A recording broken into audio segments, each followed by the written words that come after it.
Hello there, Jeffrey. So looks like you're testing, as in you're trying to see if you're able to get in the YouTube live chat. I mean, you're here right now, so looks like the testing is indeed working. Dude. So yeah. Actually, you might hear some knocking around. Let me turn the input level up on my microphone. Testing, testing, testing. And Jeffrey says, "Yep." Okay. We'll get started in a second. I just got to do a couple more social media things before we begin. If Jeffrey, if you or anybody else watching have any questions for me, just leave them in the chat, and I'll see if I can get to them.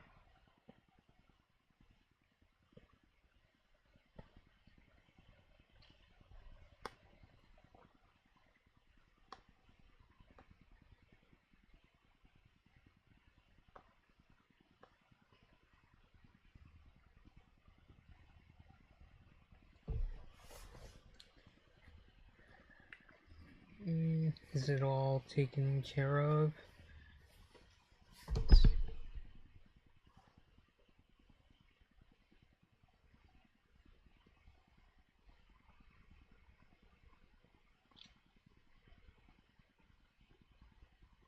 Hmm.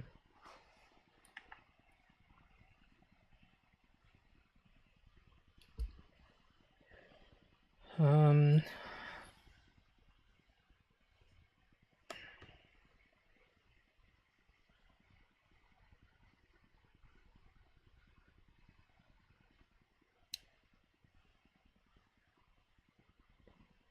Alright, so I think since some people are starting to come by, I think I'll go ahead and start discussing the new Star episodes.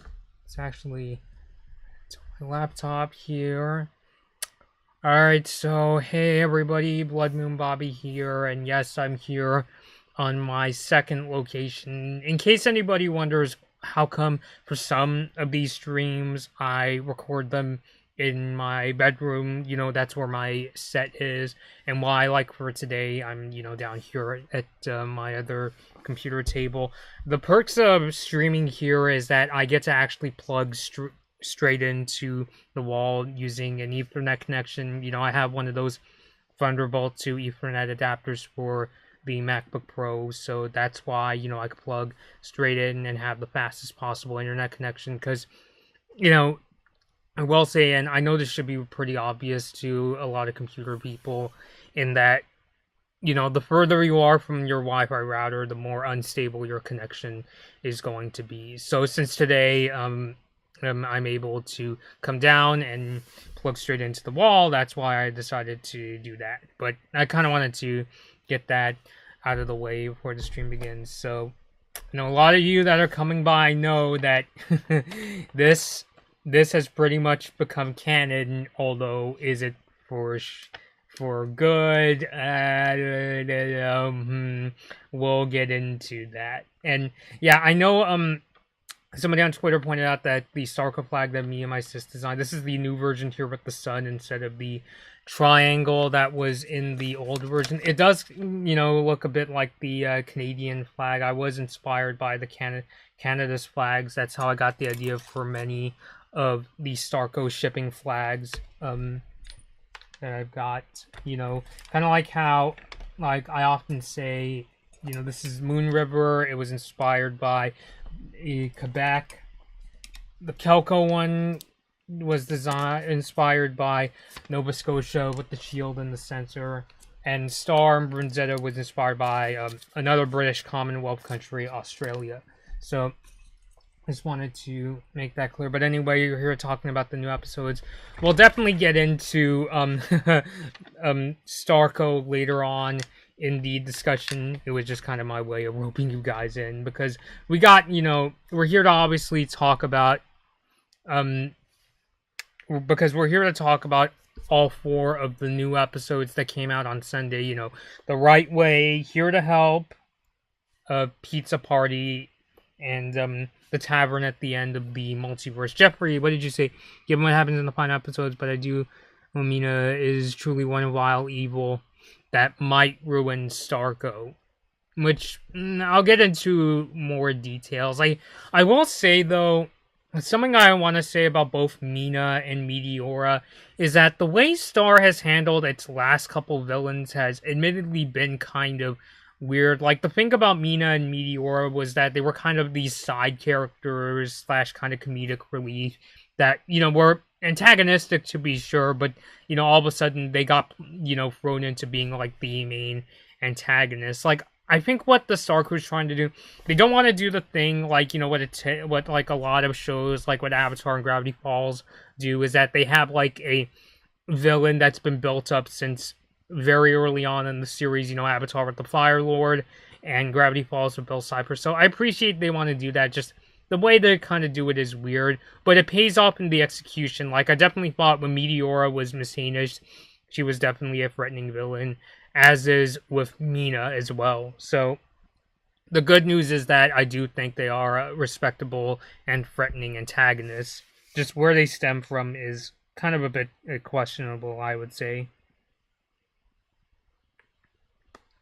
So that was my thought process. And speaking of Mina, the very first episode that I'll be talking about the right way, definitely, pretty much leaves off from the Ready Aim Fire episode, where Mina is trying to slash up Eclipse's shield and they continue their battle. But now Star has gotten many of her friends involved in the battle. It's kind of like her version of Marco's Magnificent Seven. Speaking of that episode, I didn't realize that, remember in Ready Aim Fire, all the characters are dispersed around Muni. Like, we see that Star wakes up in that shed with Doop Doop. Marco wakes up in that lint room. And Jana wakes up in front of Baby Meteora and Glossaric. Yeah, it's funny how in the 4 episodes they don't show where Tom is. So that's kind of really curious to see where he is. But anyway, in the Right Way episode, Star, makes, her version of the Magnificent Seven with many of the same characters that, we saw back in... Remember in Season 3 when Marco put together that army of his friends, I would say probably one of the biggest differences is they got that, the awkward guy from A Boy and His DC-700 XE, and also they got a Rich Pigeon to help them out, but unfortunately they're pretty much all taken out by Mina because of Globgor's sword. Oh, excuse me, not Globgor, I mean the Solarian sword. So unfortunately they all get taken out. Very curiously, Star does briefly fight Mina using her butterfly form, but she also has this like really big this I don't know how you would describe it. Like, she has her own like giant sort of Pacific Rim form. It kind of reminds me of a mix of Pacific Rim and that ocean spirit thing that Aang made back in Avatar: The Last Airbender. So I'm wondering, like, which one does she use? I mean, obviously, I think the butterfly mode Star or God mode Star, tomato. It's very curious to see. Maybe, by definition, the butterfly mode Star version is the more powerful one because, she gets the 6 arms and she can fly around, whereas I'm gonna call it the Pacific Rim Rainbow version, is kind of more apt for, like, fighting really big dudes. But speaking of Mina, of course, we find out that this character, we think it's Mina, but it's actually one of Mina's soldiers, and she's got an entire army. Eclipse defeats this character by using her major death spell, which I know she said that she's never going to use again, but I think that when push comes to shove, especially when taking out Mina, she's going to have to resort to using that spell, although she would obviously have to get her wand back from Moon to do that, because Eclipse is not able to use magic without a wand. So I definitely thought overall, it was definitely a really thrilling, intense episode, I would say. Basically the majority of this episode is pretty much taken by this, like, one battle taking down this character that we think is Mina, but isn't really Mina. And of course, we find out that Globgor, because he's wounded from Ready Aim Fire, he still has that slash wound, and it's actually growing. And what happens when that wound just gets bigger and bigger and bigger? Well, we'll find out in... which episode is it? I forgot if it was in that particular episode that we find out. Let's see. I'm looking through my notes.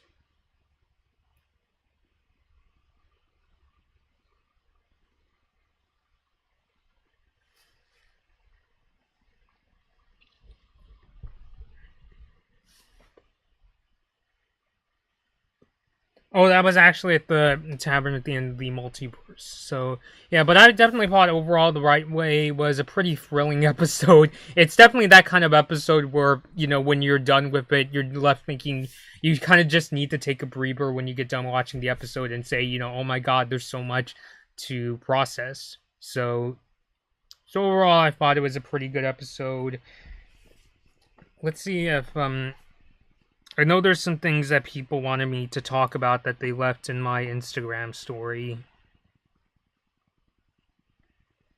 Oh, we haven't gotten to there yet. So I think I'll just go ahead and talk about Here to Help. That's the one where Moon comes in and, she suggests this idea of, getting the humans to safety and trying to help out Eclipsa, or so we think. And it cuts to... and this gets to like the beginning of this really big thing that happens with Moon, and that is the lead up to, by the way, major spoilers. I will be discussing spoilers in this live stream. And then it turns out that Mina has actually been working for Moon for reasons that, we'll talk about in this next episode. But Here to Help is also has also become a much discussed episode, because this is the episode, as shown in my thumbnail, this is the episode where Star admits to Marco that she loves him, like, pretty much. I wonder how it's making my sis feel off screen.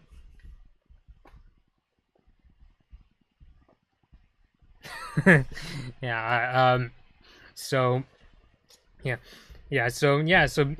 at long last, as I've been saying on social media, this has been the scene that, Starco shippers have been waiting for 4 years for. 3 for me, because I honestly didn't even start watching Star until back in 2016. That was the year where my friends introduced it to me. But, yeah. It's funny enough, I was honestly expecting that there was going to be some kind of revelation or some kind of thing that would propel Star and Marco to finally openly admit their feelings for each other. But what basically happens is, if you've seen the Mama Star episode, Marco, because they're in the realm of magic, he admits his feelings for Star. And, of course, we find out that Star can remember, what happened in the realm of magic. So it is a little anticlimactic to me, because it's just kind of like, oh, because of certain circumstances, that's how they ended up talking to each other. Like, I thought it was going to be like a big realization for them, but I really should just be judging this moment for what it is. I guess it's kind of like, I'm trying to remember if Gravity Falls did this, but it's just kind of one of those things where instead of a big revelation, it's just a matter of circumstances push them to admit their feelings. I'm not really sure if Avatar would count, because how Aang and Katara ended up admitting their feelings was because of the play about the Ember Island players, where Aang is offended because the play basically portrays Aang and Katara's relationship as being more sibling-like than even being like a friend, and that's what gets Aang to admit his feelings to Katara. So I am kind of, because I really thought that there was going to be something that I wasn't expecting for them to just finally admit their feelings, but, they do, because Marco admits them when he's in the realm of magic, because he's lost his memory. And I think that, itself got Star to, push herself, because, she finds out that Marco does indeed like her, and it makes her comfortable enough to discuss her own feelings with Marco. So yeah, I mean, as you see in the thumbnail, and I'm sure you guys have seen online, they do share a kiss in that shed with the pig goats. So yeah, I'll be honest, that scene in itself was actually spoiled. Like, I don't want to call this person out because, I think, she had the best of intentions, but I found out that somebody that follows me on Instagram had the kiss scene as their profile picture, and, I didn't think much of it when I saw it because I thought it was like, oh, it's just fan art or something, but then this person was like, don't look at my profile picture. And then I started asking this person, as well as I think I started asking another friend of mine, oh, does this mean they kissed? Does this mean they kissed?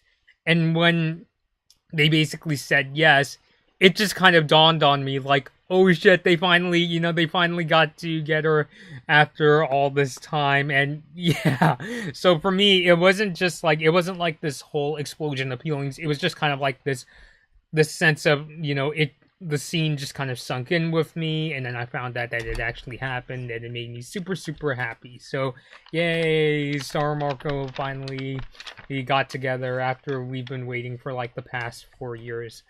I'll be honest, I'm not one of those people that shipped Star and Marco right away. What did Jeffrey just say? And it was very interesting on how Star just grabbed Marco's hoodie and kissed deeply. This was the moment the fans wanted to see.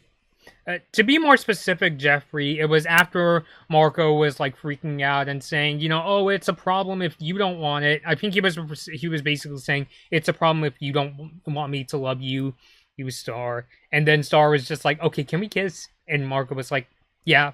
And that's how they ended up kissing. I will say that I wasn't like a Starco shipper from the get-go. Like, I will say I did think they were cute together. Like, the first time I saw them in the intro for Star vs. Forces of Evil, where Star fell on top of Marco's karate chopping block. And when I saw that they were like, oh, they're two friends and they're going to be living together in the same house, that's so awesome. But I didn't really ship them until, like, I, saw multiple viewings of the Blood Moon Ball episode. I don't know what it was. It took me, like, a few, viewings of that episode to realize that the show may be hinting that Star and Marco are getting together. First, because when the sea captain, I think his name is Alphonse, was telling Marco, the blood moon, it's the moon of lovers. And, he was looking at, the bell that Star used to take her to the underworld. I was like, and then the very final frame of, it was also in, towards not just the ending of the episode, but they were hinting throughout. But, that final frame where the blood moon is shining down on Star and Marco's tower, that's, after multiple viewings of that particular episode, I was like, oh, that's what makes me a Starco shipper, and I've been a Starco shipper ever since, and I haven't been this enthusiastic about a ship since the Katang ship back in the Avatar, the Last Airbender days, and it's totally awesome. So, yeah, they finally got together. Judging the moment itself, it's definitely, a really sweet scene. Because, because Star is known for a lot of its, like, twists and turns and being unpredictable. And so even these, like, 4 episodes themselves are a very unpredictable, set. There's a lot of things you couldn't see coming. So I think it's fair to expect that, hey, not everything is going to be a really big surprise. In some instances, when you find out that it's not really building up to something big at all, when it plays with your expectations, like in the Beach Day episode, because I think a lot of fans were expecting, oh, it's going to be a really big episode, it may even be a big Starco shipping episode, and then we find out the Beach Day in itself is just, Star Marco playing on the beach, and we find out that the significance of Beach Day was knowing that day was coming was what helped Star get through those really difficult times throughout her life. So at times playing with expectations like that can work, but I guess the lesson for me is not to expect everything in Star to be like a really big twist or something you couldn't see coming. It's fair to expect, a good amount of them, but not everything is going to be some really, huge things. So, I guess. What Jeffrey say? Well, it took me to season 3 to see how both Marco and Star was looking to be appearing the start of season 3, that is. Start of season 3, are you talking about the Battle for Muni episode when Star and Marco were separated because Star went back to Muni to fight Toffee?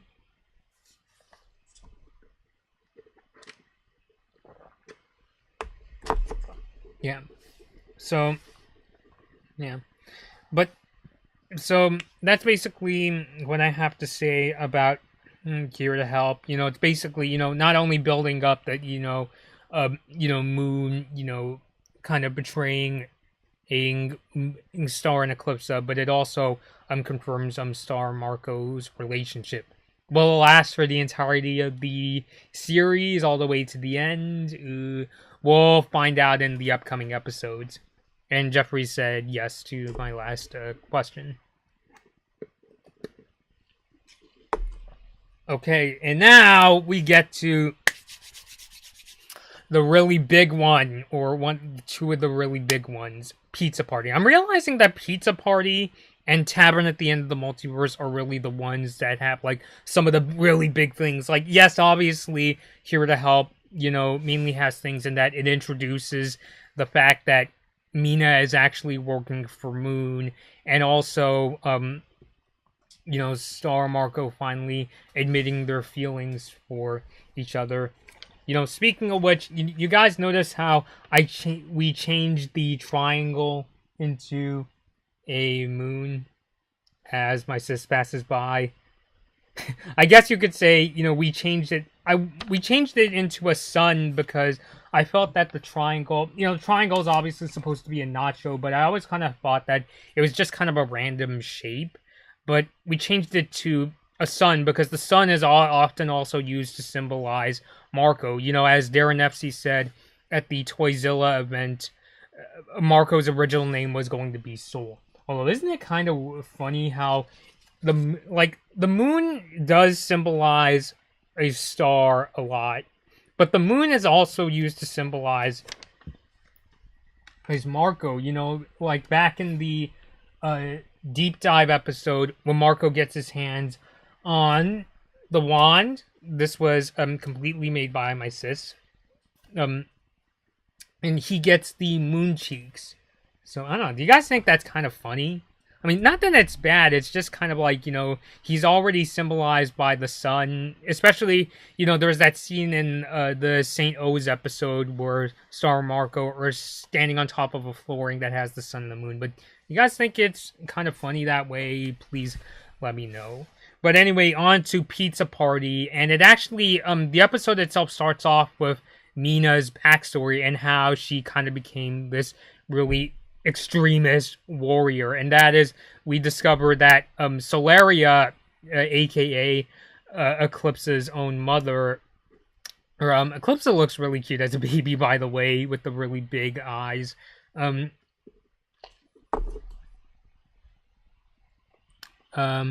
Hello, Kimberly Nieto. Yep.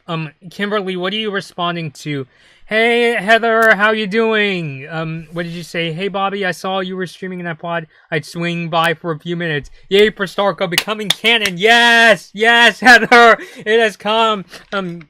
We should be raising our Starco fan flags and also shooting off some fireworks. Although I don't know, although fireworks are, illegal around here, so obviously, we can't, celebrate to that sort of scale, although that would be really fun. So, yes, Starco has become canon, but I'm also really concerned how long this will last, Heather, especially with the upcoming episodes, which I'll talk about in a second. But yes, Starco is canon for now. Yeah. And we discovered that Mina was actually, she was just kind of, this person on the street that was selling, all kinds of rags and stuff. And then Solaria comes by, she tells a monster to go away from the Mumin village, and she was like, I'm starting up this new voluntary army to take down the monsters. And, Mina comes forward and is very modest. She's like, oh, but I've never fought before. But, she, likes Solaria's enthusiasm. Heather, what did you say? Oh, same. I'm so scared. I just want these two to be happy. I do have like one thing that could result in Star and Marco getting together. I still like Heather. You gotta hold on to hope. You gotta hold on to hope. Say, I don't know if Vivi's watching too, but it's just like we can't, relinquish hope. I'm sounding like the person that was acting as Katara in the Ember Island Players episode of Avatar, but we cannot, we have to hold on to hope. We can't, because like Star Marco's relationship has been through some really crazy stuff over, the season. They've been separated many times. Some of us thought that Curse of the Blood Moon would be the end of their relationship. But if there's anything I picked up from Curse of the Blood Moon, I would say that it's a testament to how strong the relationship is. They still got together, and I think it shows that they could even overcome, lots of things. What did Jeffrey say? Pizza party. Well, to understand that episode, we know Hekapu was not going to have it, and for once wanted to help Moonstar, Marco, Eclipsa, and Meteora to escape. When I saw Romulus and he was like, "Yay, Eclipsa!"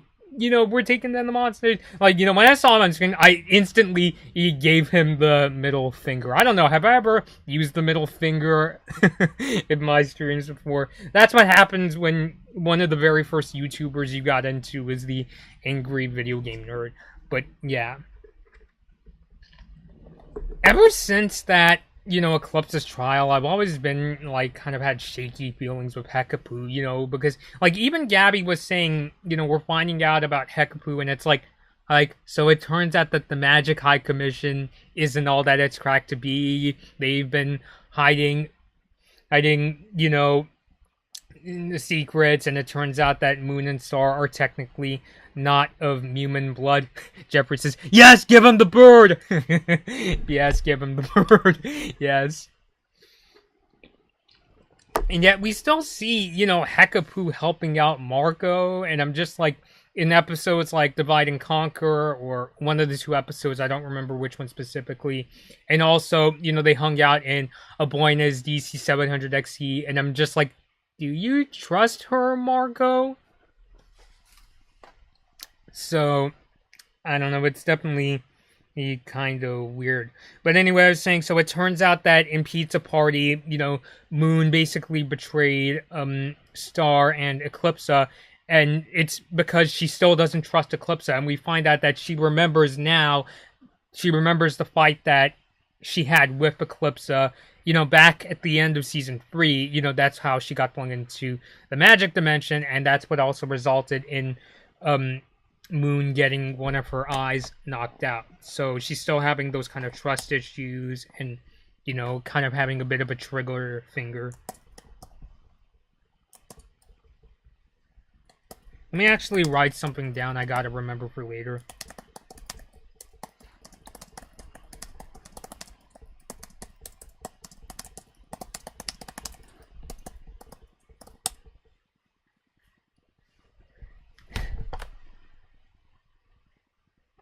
So, yeah, and of course Star is like super like enraged. I mean, I also felt really I guess the word is, also kind of feel betrayed myself, because we would have thought that Moon has become more tolerant of things like monsters and become more trusting of Eclipsa. But I think just not only just that, but just the fact that like she, sought Mina's help to try to take Eclipse off her throne when she knows really well that Mina is, an extremist whack job.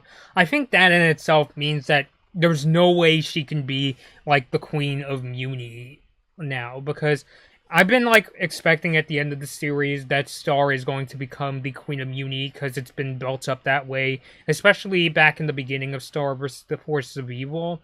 And now it's just like, well, technically, there are two other people that are not only alive, but are of age where they can take on the Mumin throne, and that is Eclipsa and Moon. And, I was speculating, I was really worried they were going to kill Moon off, which doesn't seem like that's going to happen. But I was, thinking, well, there's two other people that could also become the Queen of Muni. What did Heather just say? And the episode to air it on Mother's Day. Moon, how dare you do this on Mother's Day? Yeah, just no. Oh, that was absolutely terrible. So I honestly think the question of can Moon still become the Queen of Muni? I don't think so, especially since I don't think even that because like I'm sure like Eclipse is already kind of warming up to Moon again, and Star, is still like pissed off at Moon. I don't think they could trust her to be, come the Queen of Muni again. She might still learn again to become more trusting of monsters, but I don't know if she'll, get in the position of power again. So yeah, and of course we found out like the whole thing was that Moon said that she'll if Eclipsa surrenders. That's another thing too. She said, surrender the throne to me, and I'll call off, Mina's attack. That's another thing. That kind of sounds like a power play to me. It's just like, oh, surrender the throne and get me back into power. It's just like, no. It kind of reminds me of those really unstable countries where they have like military coups and it's a matter of oh, I want power, so I'm gonna go send the military to go take over the government. So it's just like no, if you're gonna do this power play, I don't know if we can trust you. And like I consider myself, admittedly, I'm a very forgiving person to a fault. Like I'm always a person who believes in giving people second and third chances. So I know I should sound even more like, pissed. I mean, my God, like when Star found out about all these things that were happening, she instantly, turned into, her butterfly form. So it's just like, yeah. So of course, Mina doesn't agree to, to call it the attack. And she even tries to take down Star, Marco, Eclipse, and Meteora, and Moon, and then Hekapu actually saves them, which leads into the next episode, the tavern at the end of the multiverse. By the way, I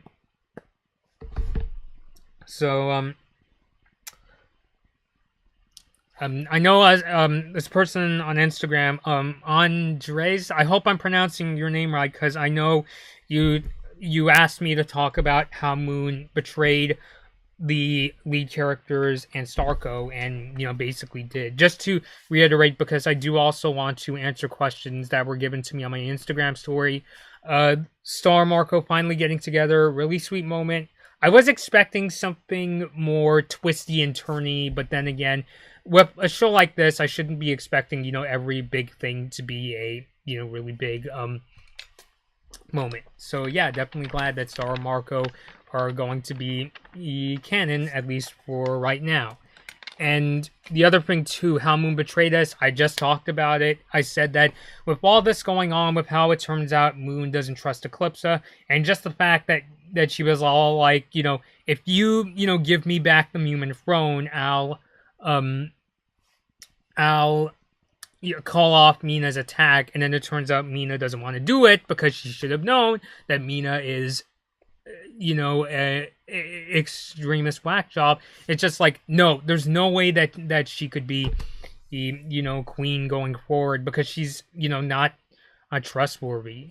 So, yeah, so that was my 2 cents. And now we're going to get into the tavern at the end of the multiverse. You guys notice, I don't know if I'm just noticing right now, but I'm noticing there's a lot of these like Star episodes. The names of them aren't necessarily what the episodes are about. I noticed that a lot of the names center around the kind of tone of the episodes, or even just one location. Like the pizza party episode, it's not all about a pizza party. It's more about Moon betraying Star and Eclipsa, and Mina not going forward with Moon's deal.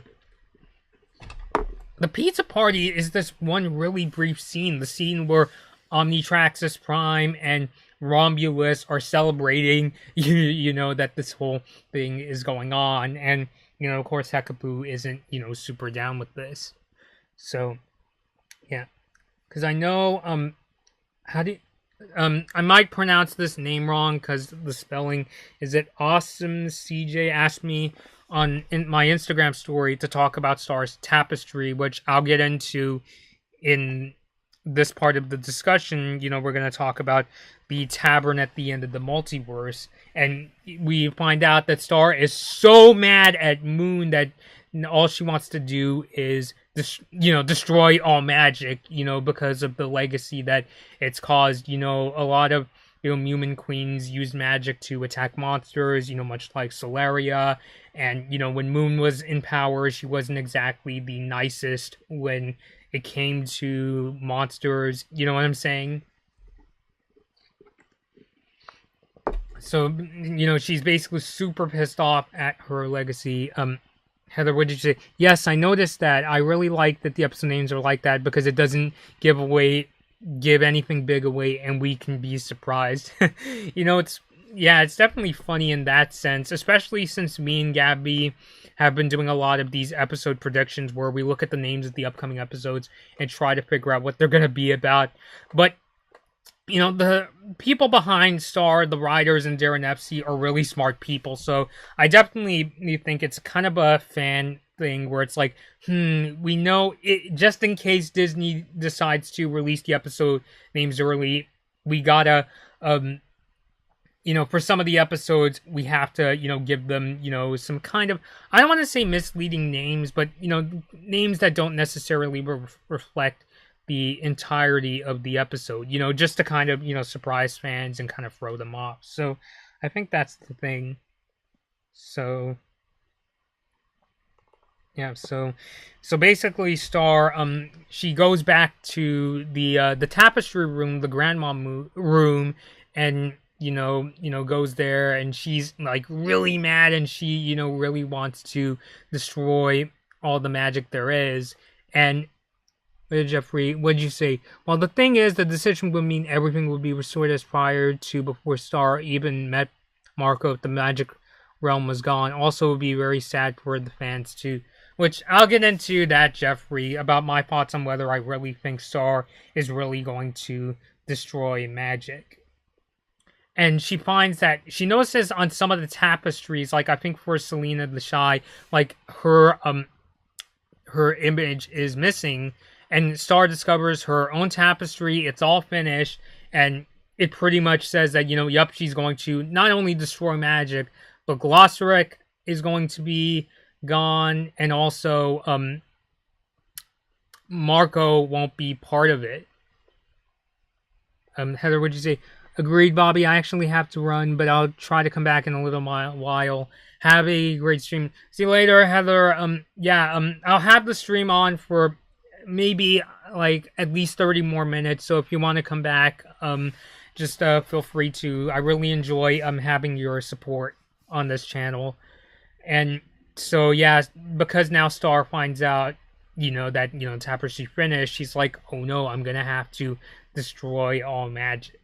And Jeffrey does bring up a good point. He says that if she does end up destroying magic, then everything will be restored prior to before Star even meeting Marco. So,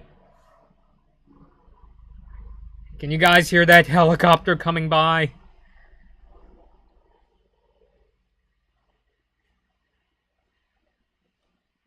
I'll let it pass by before I get into my thoughts on this. Because, for me, I even, said on Twitter that I didn't think, I personally don't think that Star is going to end up destroying all magic. What I think, because I think a lot of her reasoning she wants to do it is because she's super, super mad at, Moon and, her family's legacy, and that, they've been very, cruel to monsters and so forth. And yes, technically speaking, it has been building up since at least the Munipendence Day episode. So, she's, understandably, really angry right now. But I kind of think that, no, I don't think, it's because even though, yes, it's, sewn into her tapestry, that, Star is going to be remembered as the Mumin princess that destroyed all magic. Something that, keep in mind is, first of all, did you see the faces of, the ghosts of the Mumin queens? They didn't look too happy. They kind of gave her this, really, this, frown, this, really serious face, and their eyes are glowing, and, they don't seem too thrilled about it. And I also think, especially in Star's situation right now, which, like her main objective should be, defeating Mina, I just can't picture her doing it without magic. They might do a thing, I think what they might do is she might be put in a situation like what happened in Storm the Castle, where she destroyed her wand, or in the Toffee episode of Battle for Muni, when she was in the realm of magic, but it was when it was all covered in this green toffee goo, and nearly all the magic is destroyed. So, it's Jojo Mojo. Little late to chat, but I have a question. Do you think Star will forgive Moon? It's Jojo Mojo. I think she will, but I don't know if she's gonna fully trust Moon going forward, because I think what's gonna happen, especially since not only did she betray Eclipsa and Star, but also her decision to work to have Mina work for her, it backfired when it should have been really apparent to her that things were going to go totally wrong. So I think she will down the line personally, but in terms of her getting a job, even if it becomes a thing where, let's say, Star becomes queen, and if maybe Moon could work as a general or something, I don't think Star is going to trust her with a position of power, because it still shows that Moon has some seeds of doubt, and she kind of has a bit of an itchy trigger finger, Yeah, what did Jeffrey say? Creepy, nightmarish look, kind of like the ghost of Christmas Past in some way. Are you referring Ghost of Christmas Past? Is that a Christmas Carol that you're referring to, Jeffrey? So, but yeah, getting back to the episode, I honestly don't think that Star is going to end up destroying magic. It might be a scenario where it will come very close, like when she destroyed her wand in the destroyed her wand in Storm of the Castle, or when she basically saved, if you remember in Battle for Muni, the Toffee episode, when she saved that one piece of magic and made, the firstborn unicorn, and that's how she got her, butterfly mode form. Andre, Starco is canon. Yes, Starco is canon, and I am so excited. Am I pronouncing your name right, by the way? And also, Jeffrey, yes, you were referring to a Christmas Carol.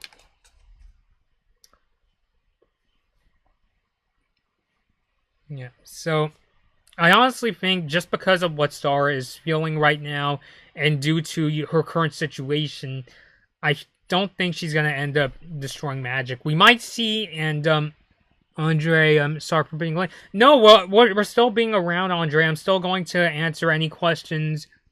Andres, am I saying it right now?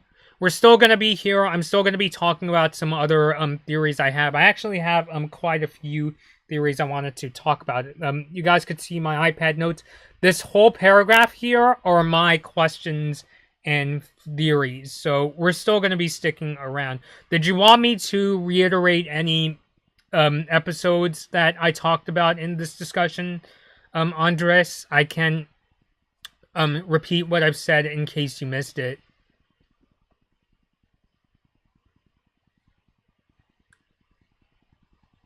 Yes, that's it. All right, Andres. So, yeah, I mean, unless, I don't know, unless Star is gonna go to Marco and say, hey, get your Earth army to get some, tanks and, let's blow up, Mina and her army, which, then that sounds like a genocide on another level. Because obviously she's not gonna want to wipe out, because, Mina's army is the Mumin, Mumin citizens. It's her people, so obviously we're not going to see something like that. Which, come to think of it, I feel a lot of the reason why a lot of these people suited up, to fight with Mina is because in prior episodes we've seen that ever since Eclipsa has been put into power, a lot of the Mumins have been displaced.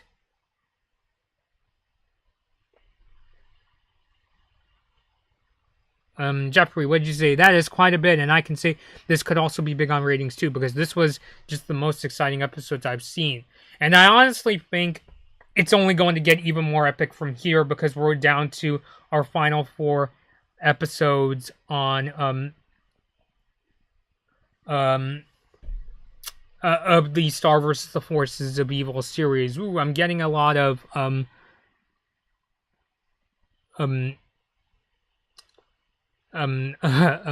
comments coming up.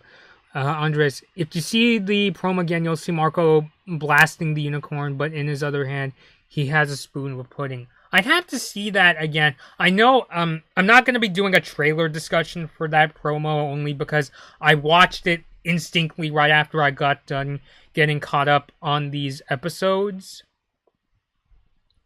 I know people point out the scene where Marco gets stabbed by the unicorn, like when he gets like thrown by the corn, and he has that like purple hole in his hoodie. Which I personally think, I know one of the big concerns is, like, you know, like for me is what if that makes him turn evil? Because if you remember, when the baby unicorns in the realm of magic, when they, you know, fall into the purple liquid, you know, they turn evil. You know, they have the really sharp teeth and, you know, and things like that. Although, for whatever reason, it didn't affect, you know, Star's, the fully grown firstborn unicorn. So I'm thinking, you know, Marco getting, you know, hit by the unicorn and having a purple hole in his hoodie, I think that might even be healed up. What if it could be healed by the magic water that's in the realm of magic? Or maybe he could be sent to the sanctuary. Because, oh, speaking of sanctuary, in the tavern at the end of the multiverse, we find out that the awkward character, I forgot his name, but one of the characters who got hit by Solaria's sword, the wound, not only does it expand, but he also, like, explodes. Like, not like a gory explosion, like something out of a David Cronenberg movie, but, you know, explodes into, you know, like, you know, magical, like, bits of light. And obviously that makes everybody scared, all the other characters that got hit by the sword, and especially Globgor, whom River is taking to the sanctuary so he could be healed up. Wondering why they haven't taken everybody to the sanctuary, but who knows. Andre, what did you say? Well, wait, what did Jojo Mojo say? Yeah, sure. Would love to hear you talk on the new episodes and some predictions for the finale. And Andres also says, so remember when Glossaric made a pudding ball that led to the birth of the firstborn? Was it that led to the birth of the firstborn? I thought it was just... Hold on, let me look at that episode again. I believe you're talking about Meteora's lesson.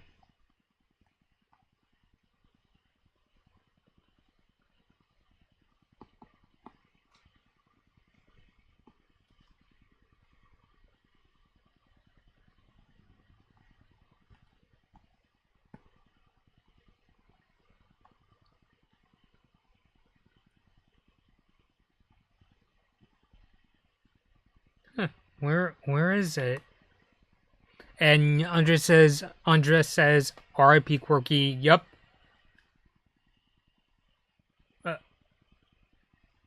Andres, what do you mean by no? In the battle for Muni? Was it Glossaric? I thought it was just Star, you know, like, you know, she holds up the magic ball and it turns into the firstborn. Let's see. Magic consumes, and this is why the magic realm might reverse Solaria's curse. That's probably what's have been trying to understand. I definitely think that's a possibility too, because remember in it was either, I think it was the episode Divide, where Moon puts some of the magic water on the eye that Eclipse knocked out, and it healed it. So I think that it could, you know, help out. Although that doesn't explain why she still has the purple handprints, though. So it might heal on the surface, but it might just be a thing where it heals on the surface, but not on the inside. So that might be a thing of concern.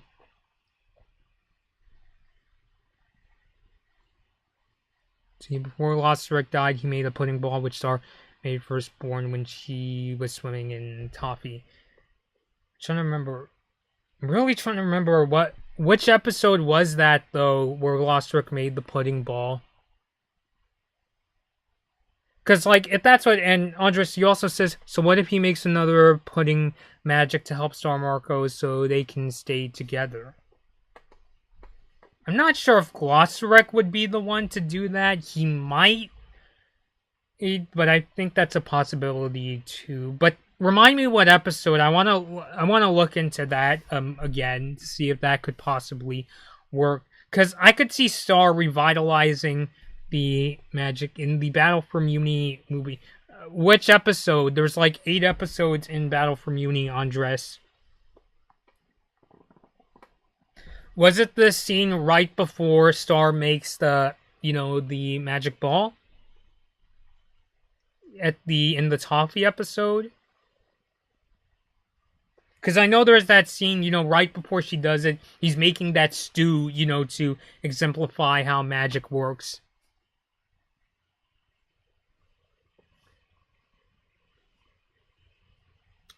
Let me actually see if I could actually pull that up. Because I believe Disney XD has... It was either Disney XD or Disney Channel that showed that clip.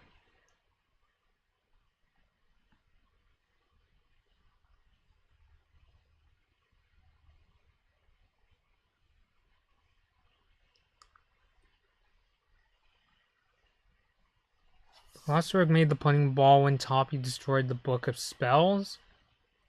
Wait, is it that... I think I know which episode you're talking about.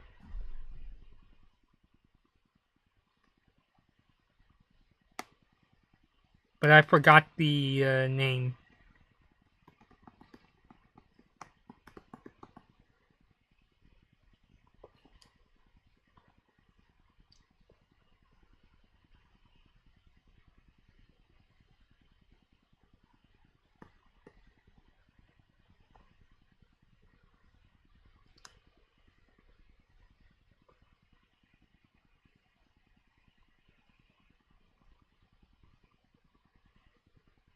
I think I see what you mean. I mean, I'm just watching a clip. Somebody... Like, I see the magic pudding ball, but I'm not sure where it goes.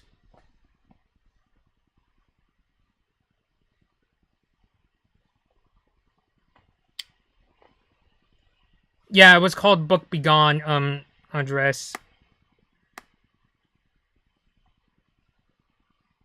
Oh, wait, I could actually... I just remembered I have a Hulu subscription. Let me actually take a look. Obviously, I can't show you guys on the stream because I don't want my YouTube channel to get a copyright strike. So I'm just going to look on my iPad.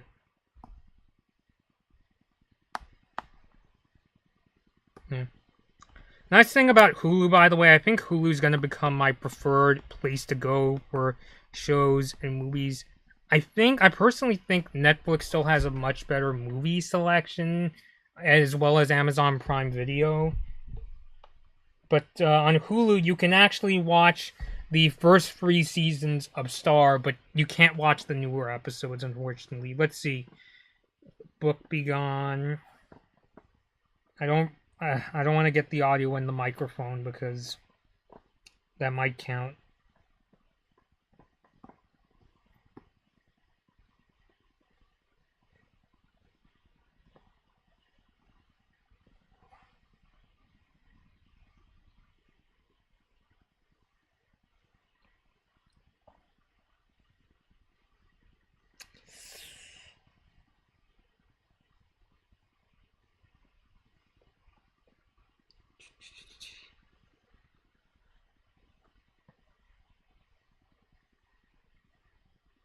And the pudding, the magical...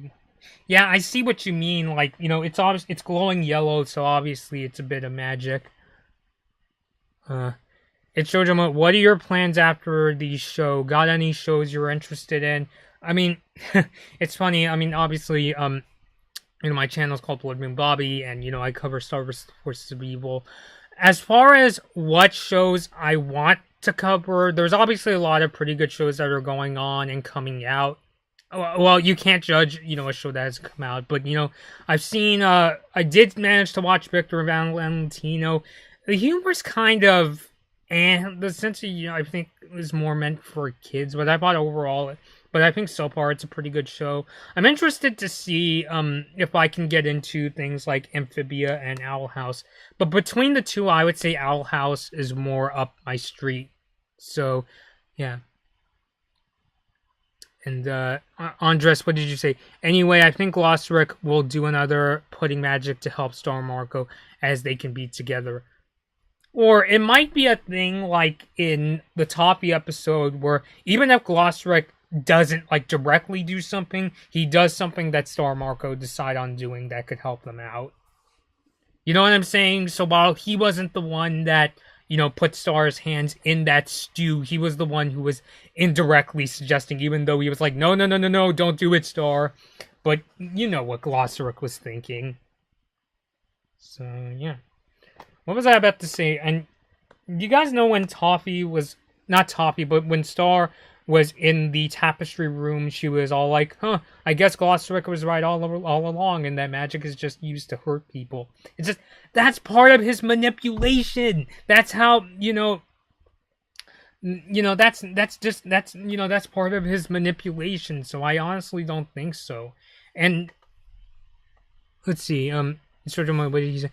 Hey, oh really? I didn't know that. And yes, Mina is, if not already, on the edge of becoming a way too powerful being. I think Mina was an all too powerful being from the start, to be really honest. It's JoJo Mojo. So, yeah. And so what I honestly think may happen is we might see maybe even like a new form of magic. Would be kind of nice to see, Star pulling off all kinds of spells as a way to signal like a new era of the Mumin Queen, because even though yes, magic has been used to hurt monsters, it could have the polar opposite effect, just like what Eclipsa is doing, where she's using magic to protect both humans and monsters from scary people like Mina and Meteora back when she was a grown character. Yeah, Jeffrey mentions the part of this language is found in the page of the Year of the Hourglass, Year 10, which mentions the dangers of overusing magic. So, what I honestly think is going to happen is Star is going to realize, yeah, we'll have to, we're going to have to use magic. She might be thinking, we'll use magic to destroy Mina first, and then I'm going to get rid of it entirely. But then, what I think might happen is she'll realize either through, she won't destroy magic and she'll realize, hey, we can use magic to help people. Or it might be a thing where she destroys magic initially. And people have brought up in that new promo that Star is running around and it looks like it's without her cheek marks. It's either that or an animation error. But then she'll realize, oh no, I need, magic to defeat Mina and these kind of things. And maybe even to help the people of Muni out. So, yeah, so it might just be a thing where, like, maybe she'll regret her decision and tries to get Glosrick to help, and she'll once again have to create, magic once again. Kind of like when she got her new wand in Storm the Castle, or when she created the new firstborn unicorn in the Toffee episode of Battle for Mumi. So, yeah. Because if there's anything in the world of Star Wars supposed to be able, because yes, I know, destroying magic, would make things go full circle, and it would be definitely a big dramatic ending that, nobody saw coming. But if there's anything I learned from the show, it's definitely don't take things from a surface level. And even though it's sewn up in Star's tapestry, it's just like that movie, I don't know if you guys ever seen the movie Steven Spielberg's Minority Report.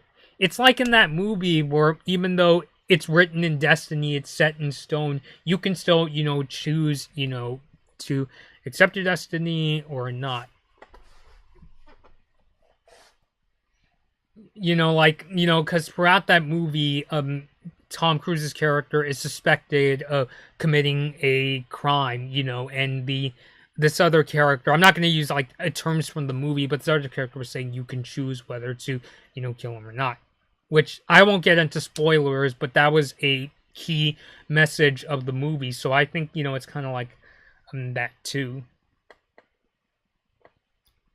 So I definitely don't think. But and somebody brought this up on Instagram as well. Um, it's Jojo Mojo. There'll probably be more strict boundaries with Magic. Start creating rules that limits the amount used. So yeah, I could also see that happening as well, but I'm not sure if it's going to be a thing where it's like a written law or something.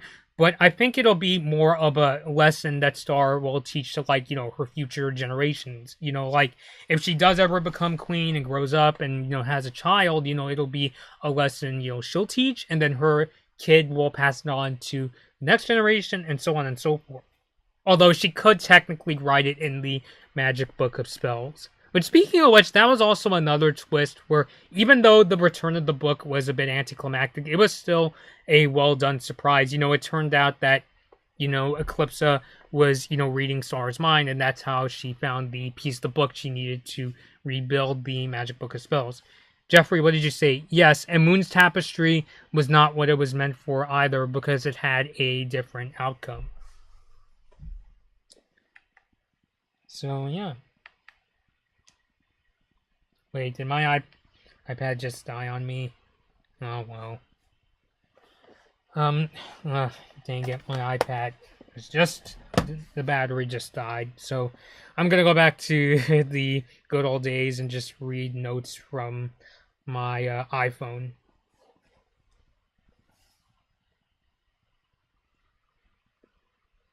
Yeah. I'm actually gonna step out to use the restroom for a second, but I'll be right back, okay?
All right, so I am back.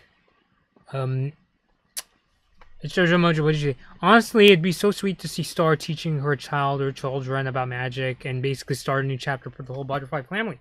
Exactly. That's exactly what I'm saying. I mean, yeah, and it would honestly be, it would be a great lesson for kids as well, Where it's like, even if you have a really, and I mean really flawed legacy, you can still learn lessons from people and, create your own legacy, something that may be even better than the people who came before you.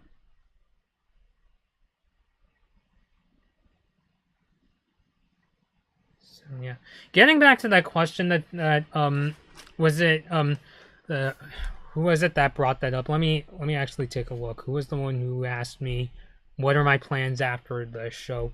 In terms of other plans, I do want to get into other shows and discuss them. Because when I started this channel, yes, one of the reasons I wanted to start it was because I wanted to have a place to talk about Star vs. the Forces of Evil, but I also wanted a place to discuss current events and topics that I'm really interested in. So that kind of stuff is definitely not going away. If anything, it's, I'm gearing up to make things even more exciting. Next month are going to be two really big tech conferences, E3 2019 and WWDC 2019, which is Apple's annual developers conference. So I'm thinking of doing either reaction videos to those or even just talking about them in my regular current events videos. But in terms of what shows I'm going to be watching and reviewing, I'm still deciding. I'm glad that I do have a Hulu subscription now, so I can get caught up on other shows. I'm also interested in maybe discussing the final season of regular show, which the regular show's final season I'm kind of on so far. I mean, they go into space, but I think because they're in a really bizarre setting, I feel that kind of takes away from the weirdness and bizarreness of that show. Because it doesn't contrast as much. Whereas when they were on Earth and they were just doing everyday things, it just made the wackiness all the more wackier, for a lack of a better term. That's why when in one of the very first regular show episodes, I watched the one where they get sucked into that telephone back into the 1980s. When that happened, I was just like, what the fuck is going on?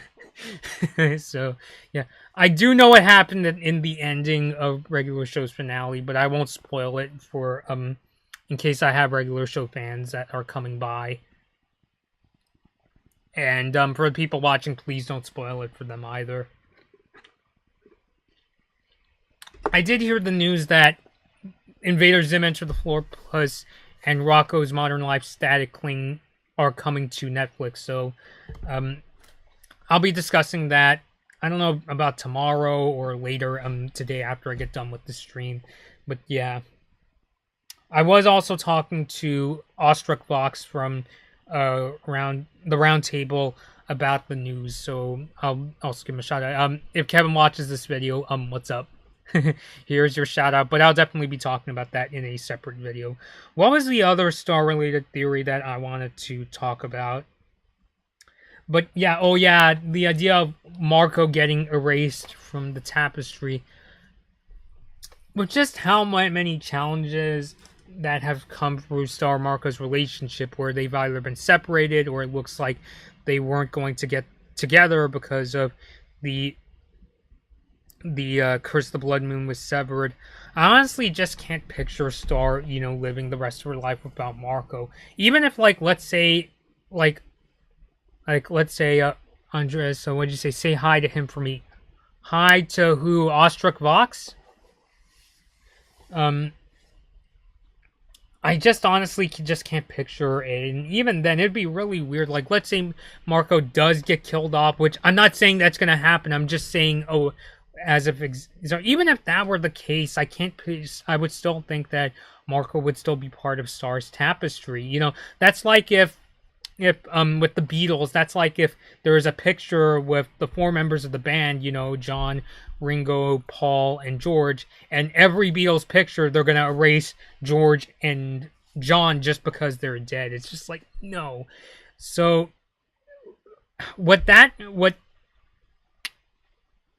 a case where I could see Marco being left out of the tapestry would be like if down the line Marco doesn't end up getting a star at all, or if they do this thing, which they might, although I don't know if they're going to stick to it, where when magic is all erased in Star's world, Star ends up going back in time, back to, when she, first got, back when she was crowned and she wasn't, she never met Margot and never had all these adventures, which I could see them doing, and maybe that'll be the lead up to her trying to get magic back.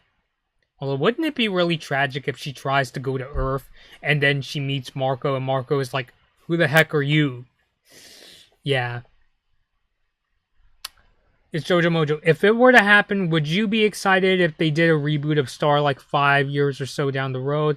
Like if the show was set 10 to 15 years into the future? Which I seriously want to see them do a reboot of Star in like 5 to 10 years.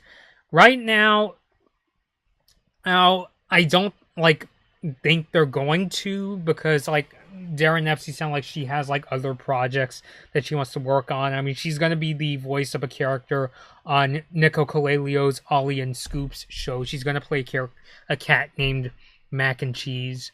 So, not in it's probably not going to happen anytime soon, but I'd love to see them maybe do a Korra reboot where we get to see, Star. If she gets with Marco, maybe it'll be Star and Marco's kid per se. And the cool thing is that if they ever do that kind of thing where it's Star Marco's kid, this wouldn't be like Korra where Aang would have to pass away for him to be reincarnated. No, we could actually see Star Marco, become maybe secondary characters to their kid. It's kind of like if they did a television version of the Cressyverse, those fan comics that Kyra makes, on Tumblr. I believe she goes by Gravity Fying. Really amazing. It's one of the very few Star Wars Force of Evil AUs that I follow passionately. Andres, what did you say? That would be more cliche than Starco. What would be more cliche? The idea of them rebooting and it would be about Star Marco's kid? Because honestly, it's not a bad idea at all. I'd like to see what they, could do if Star Marco had a kid. Yes, I know it's been done before, with Legend of Korra, which, admittedly, even though I'm a big Avatar fan, I'm not really into Korra. I watched 5 episodes of it and I just couldn't get in. Yeah, it's been done before, but I'm very curious to see what they can do, especially with how clever the Star writers are and with Darren Epstein. Maybe they could do a thing where, down the line, Disney calls up Darren and says, hey, we want to reboot Star and put it on our all-new Disney Plus streaming service. Maybe they could do that down the line, coincidentally, when Disney Plus and streaming becomes even more established than it is now. What Jeffrey say? Kyra, she makes her stories quite well in terms of the whole thing itself. I even mentioned to Darren about it last year. Yeah, she certainly does, and I honestly find her stories just as gripping or almost as gripping as the show itself. So, yeah, I mean, Kyra does, she's easily one of the best Star fan artists out there next to, I would say, how do you pronounce his name? Def Matchbot. So yeah, I mean, I don't know if they're going to do a thing where they ask Kyra to come and make a new sequel series. I'm not sure if that's how it works. But I definitely really like her work. And I've gotten to meet a good amount of Star fans over the years, as you could see from our live chat. If I could meet Kyra someday, whether it be she comes to the States or if I get to go to the Philippines to meet her and shake her hand and talk to her about how much I like the Cressyverse, and maybe we could even share our own fan stories. I think that would be really amazing. Yeah. I mean, that's really one of the nicest things to come out of the Star Wars The Force of Evil fandom, is that there's a good amount of really amazing people that I've met both in person and online. And, it's a very supportive community, a very open community, that's definitely down with talking about any criticisms they have of the show. But that's definitely that's what makes it such a really cool fandom. There's definitely toxic people, to be sure, but it's still a very friendly fandom overall, I would say.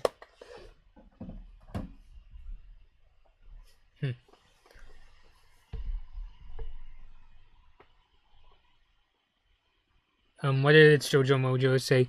Yeah, exactly. Seeing Star Marco's parents would be an amazing experience, teaching their kid about magic and valuable life lessons, seeing their dynamic advance to becoming a loving family. Like, I'm even excited just to see where they can go now that they are a legit couple. I mean, even Star refers to Marco as her boyfriend in the tavern at the end of the multiverse. Now that they are, romantically interested together, I want to see what they do. Even just like watching them go on like their first date together. Although, wouldn't it be really sweet if they get dressed up and Marco puts his hoodie on Star to keep her warm and that sort of thing? I know it's cliche as all hell, but I'm just like, that would be so cute. I wonder if my sis agrees. Yeah, she doesn't really ship Starco. Even though you helped me redesign the Starco flag. Yeah.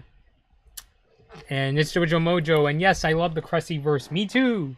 It would be really cool if one day, maybe even in the finale discussion, if we could actually have Kyra come on. Maybe even as a guest, And also, it can be used some example of also future cosplay outputs too, since I have seen some OC character cosplays happen. Are you talking about the idea of people dressed up as characters from the Cressy verse or that sort of thing, Jeffrey?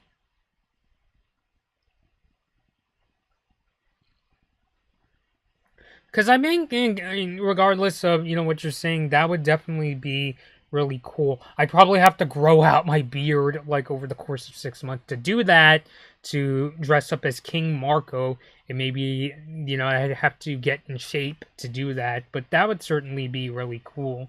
And I think that would be like the greatest compliment for Kyra to get. Could you imagine Kyra, let's say, I don't know, has Kyra ever been to a convention in the States? Like, if Kyra, let's say she comes to Long Beach Comic Con, for instance, and she sees like somebody dress up as Star in the red dress and Marco in his Black King outfit, I think that would be like the greatest compliment she could get. I think if I was Kyra, I would be over the moon, to see that. Maybe it would be something that like I should personally consider cosplaying. Yeah, it's Jojo Mojo. Oh, that'd be so cute. Are you talking about this idea of Star Marco going on this first date?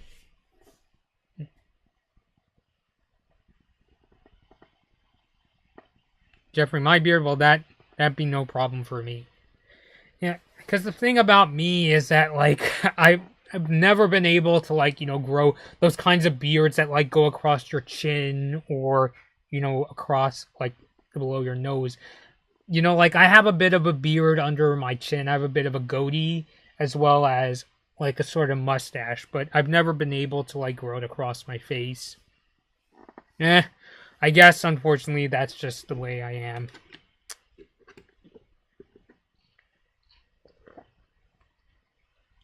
What else was I going to talk about?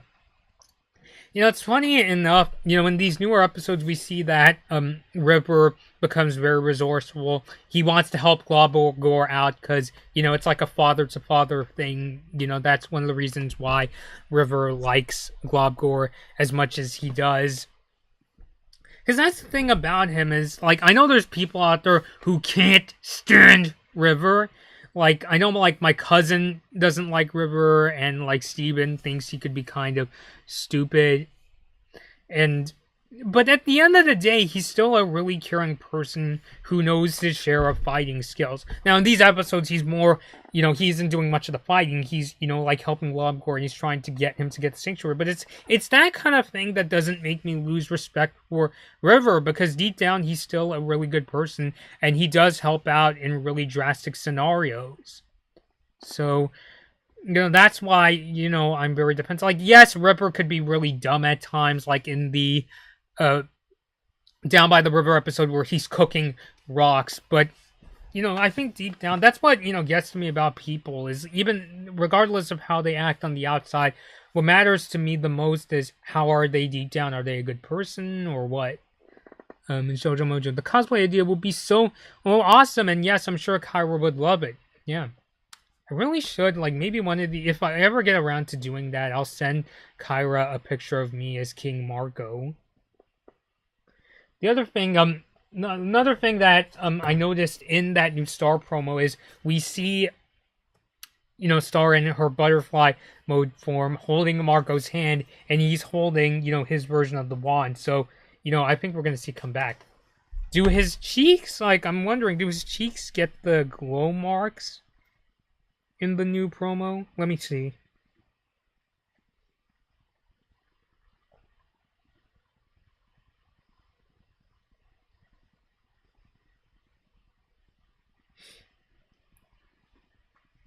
As far as I know, I don't see them.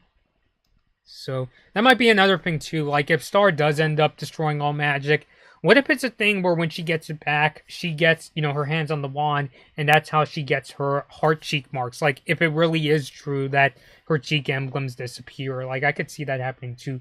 What I think might happen if, let's say, Star does become the new Queen of Muni, since she technically doesn't need a wand anymore, and she might just be saving it for, let's say, she and Marco grow up and have a kid, and when that kid turns 14, she's going to give the wand over.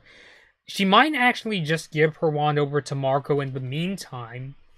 That would actually be kind of cool, wouldn't it? Like, not only can he, Marco, he's good at, like, karate and sword fighting, but now he's gonna cast his own spells, too. Wouldn't that be really cool? Like, he would be probably one of the best kings Muni could have, in that sense. Because, like, I know he's not just gonna, like, sit around and just, be, super lazy. Like, he's Marco. Like, he likes helping other people. He's not just gonna sit around. He might even be one of the best kings Muni will ever have. So it would be kind of cool too. Like, to see maybe. It does kind of irk me in the sense that I like the idea of Marco being, the down to earth kid that is, that knows karate and sword fighting. Like, he's not a magic user. It does kind of irk me in the sense that he should just be, the kid from Earth. Like, he's the one who makes the show down to earth and that sort of stuff. But I don't know, I just kind of thought, if he gets his hands on the wand for the time being, that would be kind of cool. Whoop. Instinctively went over to Twitter. Ah, jeez.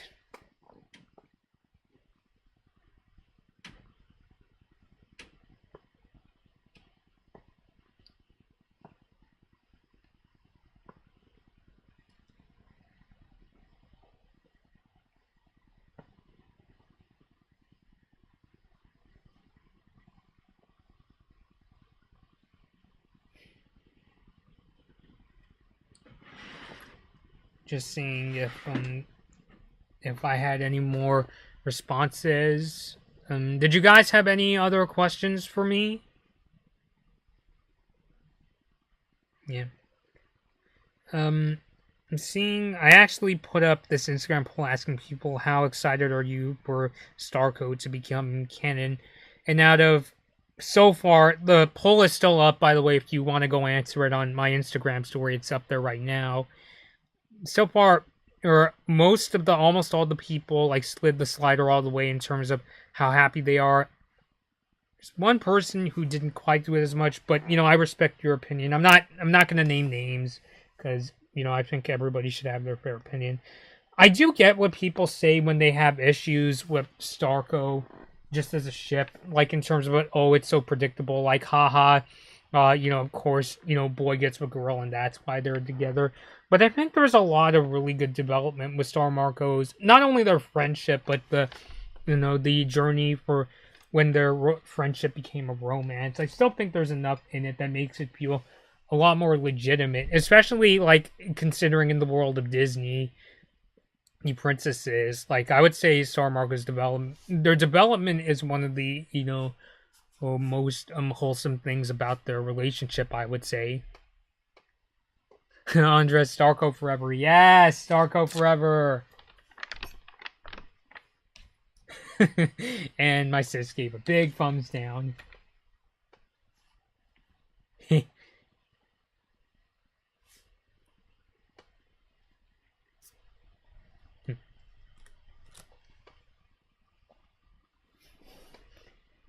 Let's actually ask. You guys might have seen her on streams before. This is Miga. She's one of the Vancouver 2010 mascots. Let's ask her. Do you ship Starco?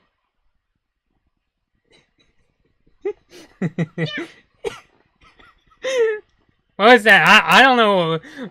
What was that? I didn't. Did you guys hear something? Yeah, my sis likes to voice her a lot, so she doesn't ship Starco. Oh well, go sit down.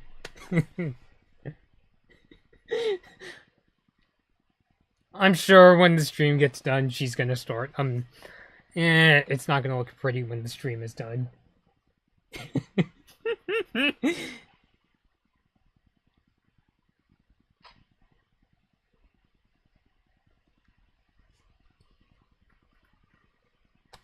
So yeah, I'll keep the stream going for at least a few more minutes in case you guys have any more questions for me that you would like me to discuss. Oh, that's another thing I wanted to bring up. With Marco, not only, when he gets, hit by the unicorn and he has that purple hole, I'm wondering, is that going to trigger his monster arm? Because, I predict, one of the fan stories I had was, what if Marco gets some kind of virus that triggers the monster arm? What if that's actually the thing? Because we've seen that purple liquid in the realm of magic turned those baby unicorns, evil. So what if it triggers the monster arm in Marco? Although in the realm of magic, what if he just completely forgets what the monster arm does? Or then again, if Marco loses his memory again, he could just use the monster arm to his advantage and start attacking Mina and that sort of stuff.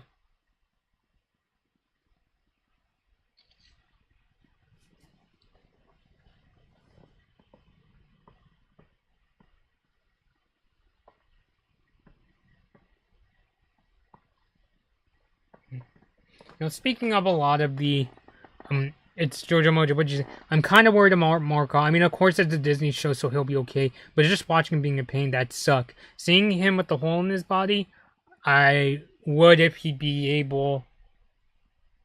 What do you mean? I would if he'd be able. And that's the thing about Star 2. Even when the characters will be okay, you're still wondering, what's gonna happen. How's it gonna play out? It's just like when in Battle for Muni, when we all thought that Star was dead.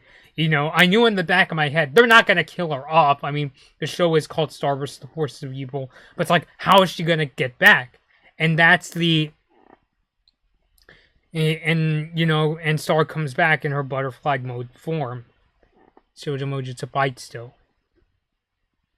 Seeing him. So, yeah, I mean, I'm sure Marco will still be able to fight. It's kind of funny, I get a lot of people telling me they're super concerned about, if the characters are going to be okay. I guess that kind of cuts to just how likable Darren FC and the rest have made these sort of characters. Because I often say, I sometimes get so worried about Star Marco that I almost get scared to, watch the new episodes.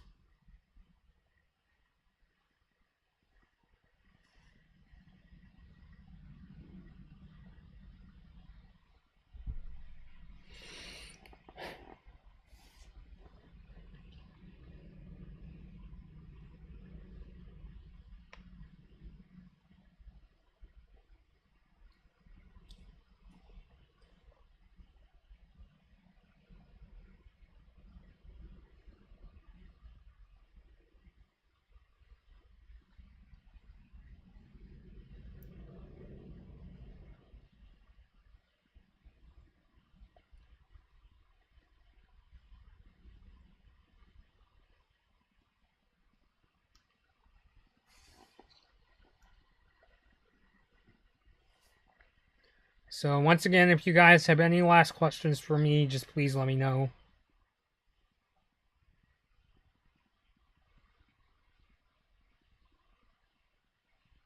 That being said, even when Star does end, I hope Darren FC does still go to things like fan gatherings and things like that. Kind of like I remember Alex Hirsch not super recently, but a while back he did like a signing at a Barnes and Noble that I really wished I went to because I've never gotten the chance to meet Alex Hirsch.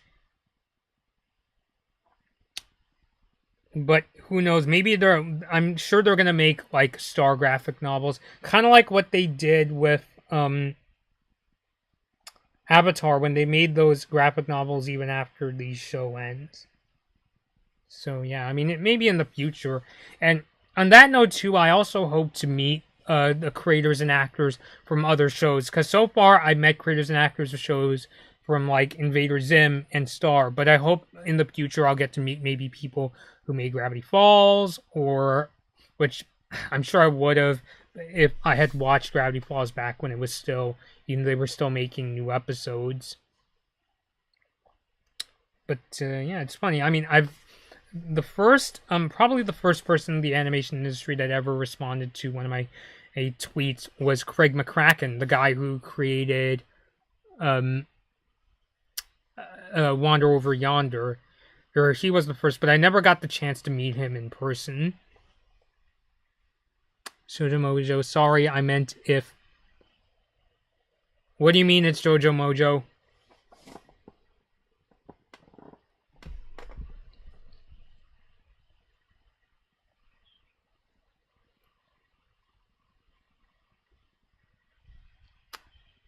Jeffrey, have you ever checked out The Dragon Prince? I'm kind of hesitant to see Dragon Prince. Is the dialogue in Dragon Prince better than Avatar The Last Airbender? Because that was kind of one of my biggest concerns about that show. Andres, I have to go have fun. See you later, Andres. Thank you for coming by. And Starco forever. Yes, Starco forever!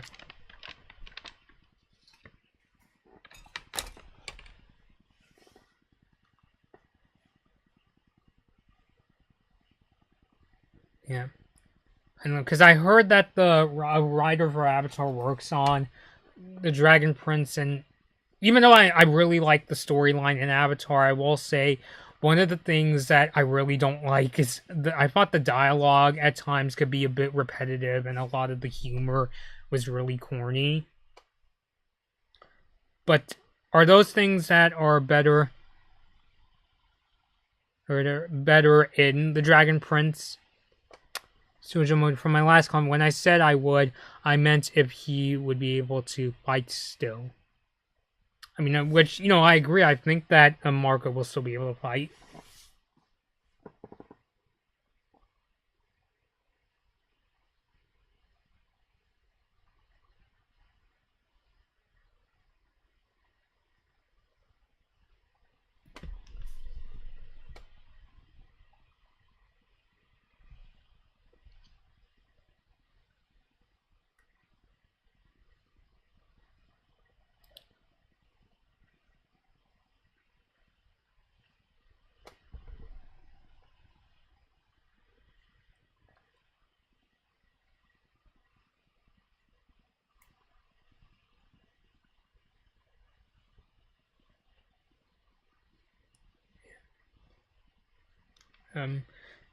By the way, for next week's discussion, I don't want to make it too I don't want to talk about everything I've got planned because I'm still trying to see if I can have special guests come on for the final Star discussion.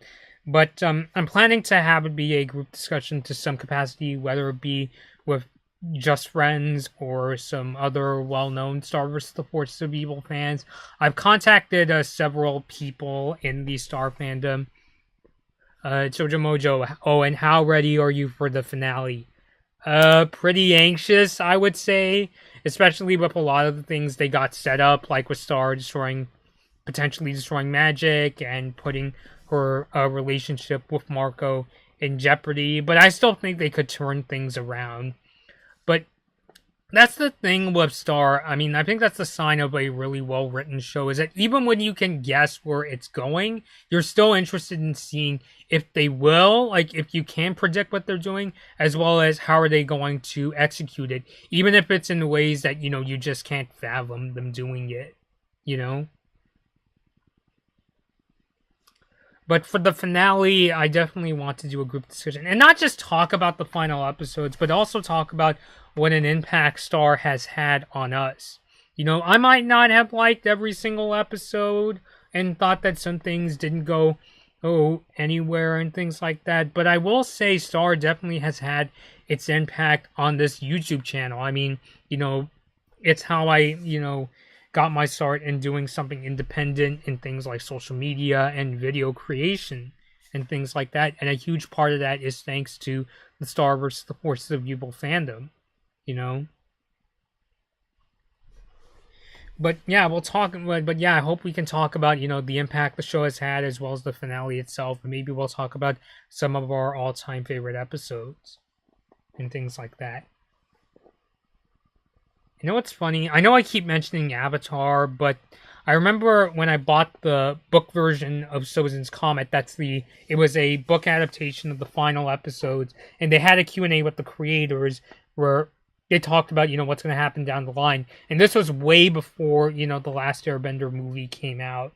And they were saying, in terms of like Aang and Katara's relationship, they basically said, as of right now, it's, they basically said, in the future, if they, grow up and get married, we'll see how that goes. Maybe they'll do that sort of a thing, because I don't really know how they're going to end up. I'm glad that they didn't just end with Star and Marco getting together at the finale. They're doing a thing where they get together, like, just before the finale. Kind of like, Danny Phantom, but in Danny Phantom, it was the final episode where Danny and Sam got together, whereas Star and Marco, they got together very close toward the end with one last thing to, keep us on the edge of our seats to see where their relationship goes. So I don't know. I mean, will we see them go on their first date, or are they going to end it off with, one last kiss? I mean, who knows?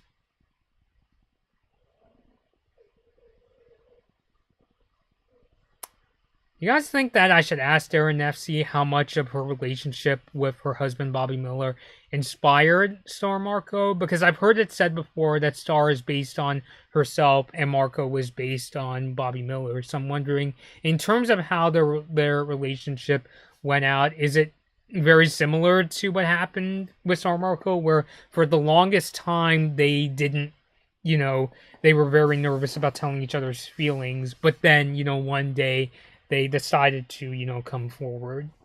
Shoujo how would you react if at the end of the finale we saw a glimpse of the future? I think that would definitely be really cool. You mean something like maybe we get to see Star and Marco married, or something, or is it more like a Harry Potter ending where we see that Harry and Ginny got married and they have a kid?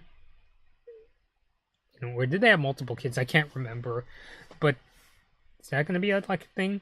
I kind of, I would like to see if they just ended with them sharing one last kiss. I kind of like this idea of leaving things up to the fans, in terms of, do Star and Marco get married? Does their relationship last? I kind of like this idea of leaving it up to the fans, but I respect whatever decision Darren FC and her crew makes. Or maybe it'll be like a Rapunzel ending where they ended off on a kiss, but they said, but they don't get married right at the very end. They just ended off in a kiss and say, yeah, we ended up hooking up. I know there was that animated short where we saw Flynn Rider and Rapunzel's wedding, but that was separately. That was not in the film itself. So yeah. So me personally, I would be fine if they just ended off with a kiss. Because even though, yeah, it would be cute if, like, they maybe did a thing where it's, like, years later and they're at their wedding. I don't know what it is. It just kind of feels, doing it in that sort of definite way, just kind of feels maybe a bit too on the nose, I think.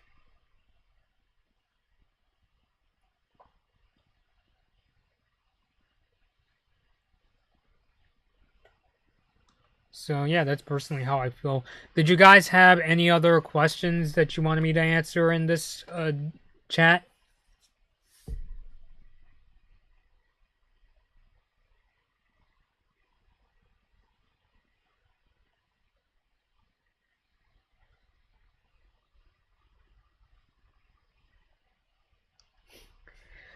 And yeah, honestly, I was listening to a lot of love songs after I found out that Star Marco had that big kiss in the Here to Help episode. I don't know why, for some reason, I keep thinking about that, the Beach Boys song, wouldn't it be nice if we together? Da, da, da, da. I'm not gonna sing the whole song on here because I'm worried about copyright, but that's just how I'm feeling right now.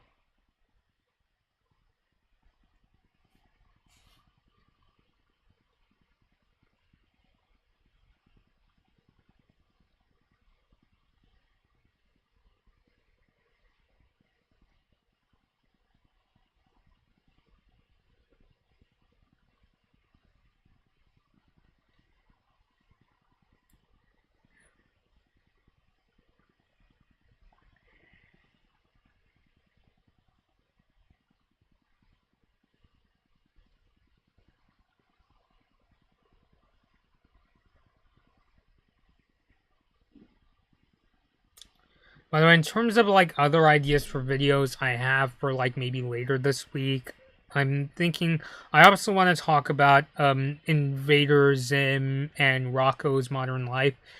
Maybe I'll do a video. I just heard that apparently Disney has like full ownership of Hulu right now.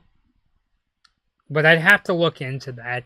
If that's the case, I don't want like Disney to like turn Hulu into a completely Disney centric service because that's what Disney Plus is for, which also includes family friendly 20th Century Fox movies. But I hope Disney keeps Hulu the way it is, where they allow content from like Cartoon Network and Nickelodeon or Adult Swim, because I use Hulu for like watching like Cartoon Network shows, like Regular Show, Steven Universe, as well as I watched Hey Arnold, and Adult Swim. I like to watch the Eric Andre show. I've been watching the first season of the Eric Andre show just to get caught up. Not that Eric Andre, obviously it's not a story based show. It's a it's a kind of it's sort of a parody of a late night talk show with some really vulgar jokes. I mean, I won't get into details here, but one of the things that like Eric Andre did was he dressed up as a judge and he started going around saying the court is in order, where's the jury, and then this police officer comes in and interesting stuff happens. Jeffrey, what did you say? I was thinking more like the song Carl Anderson and Gloria Loring, Friends and Lovers, basically in that sense. For me, I get a lot of songs just go through my mind. Like, Steven recommended the Starship song, Nothing's Gonna Stop Us Now. My cousin recommended Michelle Williams' song, Tightrope, the song that's in The Greatest Showman. I thought that was also a really good match. What was the song that my sis recommended the other day? Eternal Flame. And just, for me, I can't just pinpoint a single song. I was listening to that song at the beginning from Anastasia the other day. If cosplayer Rebecca Gibson is watching this, she'll know what I'm talking about. And I was also listening to that, was it the Spandau Ballet song, True? The, that song, Also, thinking of Hungry Eyes, that song from Dirty Dancing. Just all these pop and love songs were just coming to me when I saw Star Marco finally get together. I forgot. Hey, I was an 80s baby. I didn't remember much of the 80s songs at that time. And much more power to you, Jeffrey. Just me personally, I'm a person who really likes to enjoy not just music from the 80s. I like music from the 80s too, but I especially like listening to songs from like the 60s, 70s, and 80s. Maybe it's because I grew up with parents that are music fans of that era. And when I was in elementary school, I used to have a music teacher that loved to play a lot of these older songs in class. Like I think she was also a Beatles fan, and she would introduce them to us. So I think that's what really gets me into the songs that I really do enjoy today. In terms of like what other songs I enjoy, like one of the video games that really got me into music was the Guitar Hero series. He's hold on, let me actually, I'll get you something. It's Jojo Mojo. I'll come back in a second to answer your question, but just give me a second, please.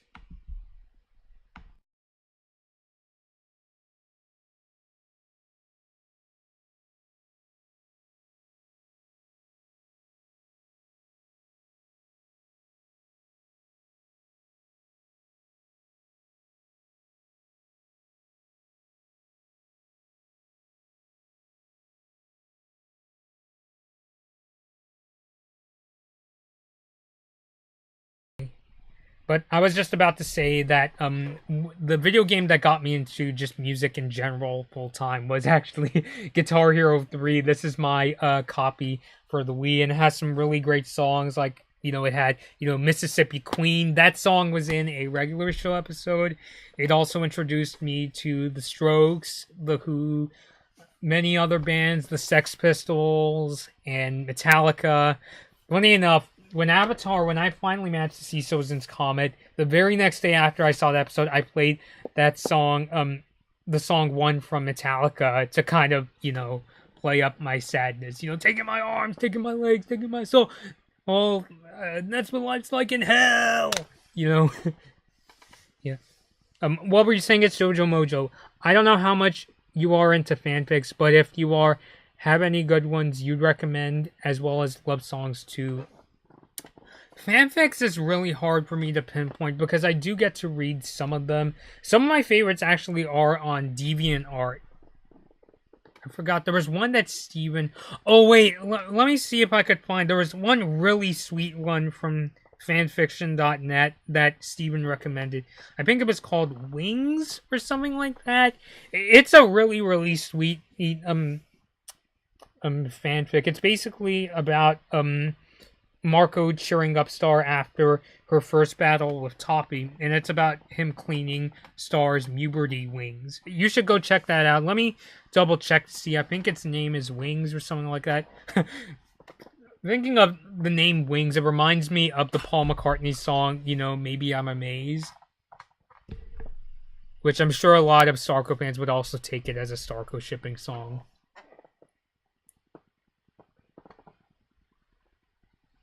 Oh, great. I'm trying to remember my fanfiction.net password.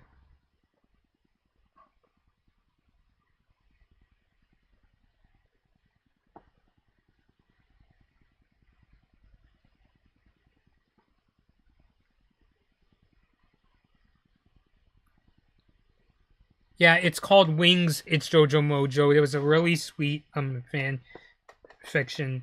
It's made by this person named Zentacles, if I'm pronouncing this person's name right. It's spelled ZehntaCles. But yeah, I would definitely recommend it, and you should go check it out. It's a really sweet story. Another one I really like, admittedly a lot of the DeviantArt stories I've read are really cheesy, but I kind of like that. Let's see.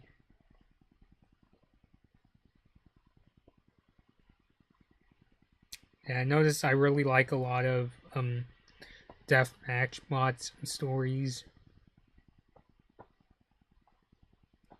Oh, did you guys notice that when Marco gets the wand back and when he kisses Star, his cheeks didn't glow?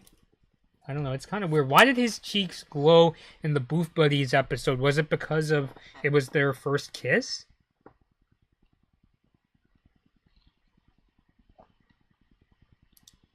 Like, I'm trying to find... There's one where Star and Marco go to this amusement park.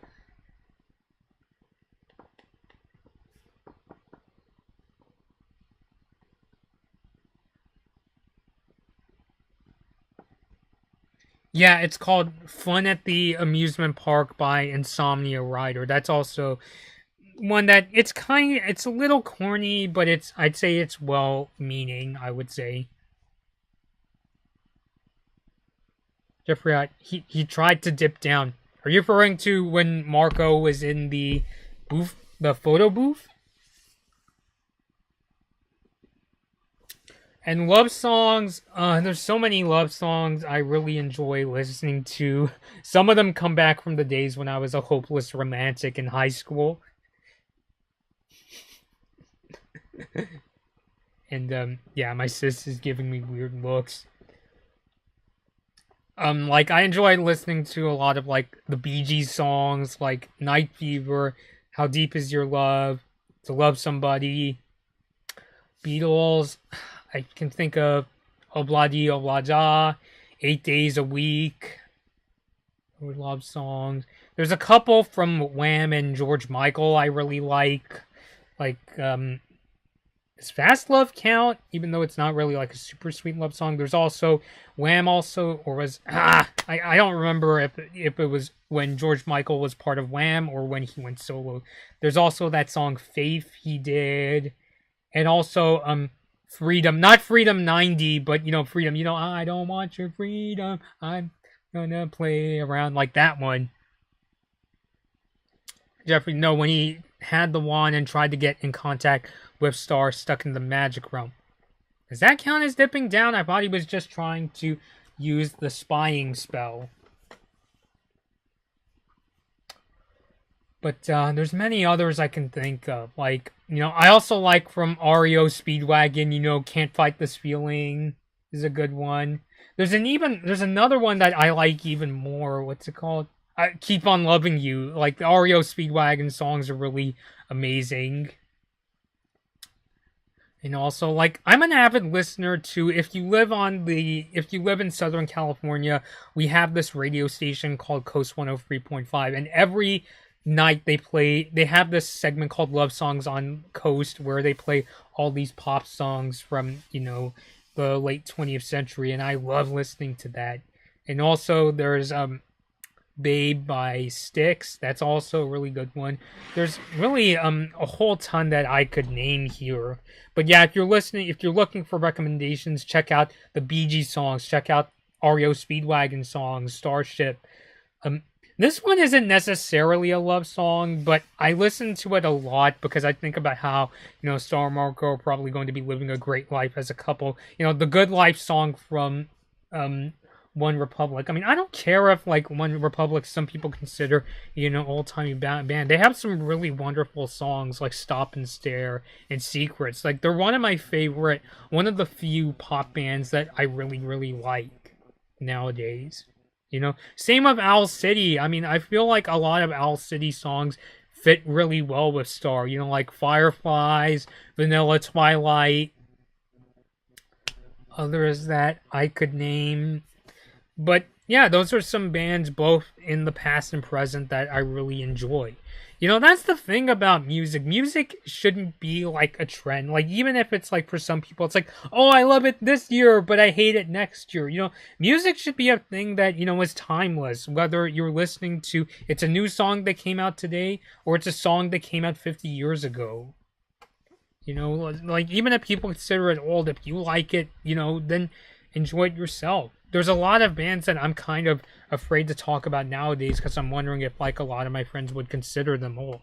But it shouldn't be that way.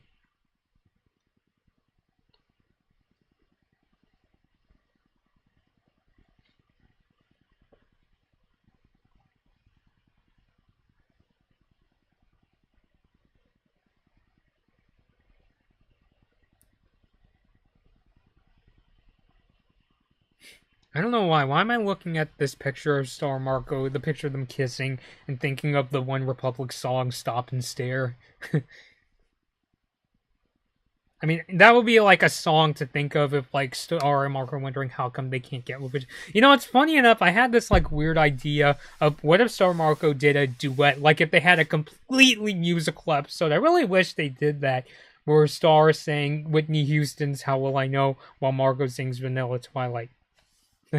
Speaking of Vanilla Twilight, Let's just continue. If like, it wouldn't it be really cute if like, because in Vanilla Twilight they mentioned, the spaces between this other person's fingers fit perfectly together. What if it turned out, Star or Marco, their hands fit perfectly, like Star's fingers fit perfectly between the spaces in Marco's fingers? Like, I know that's cheesy as heck, but it's like, wouldn't that be kind of cute to think about?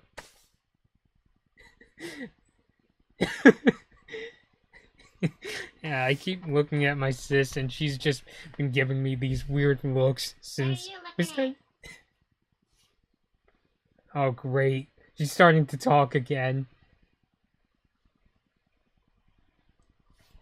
I'll just have her sit down. Yeah.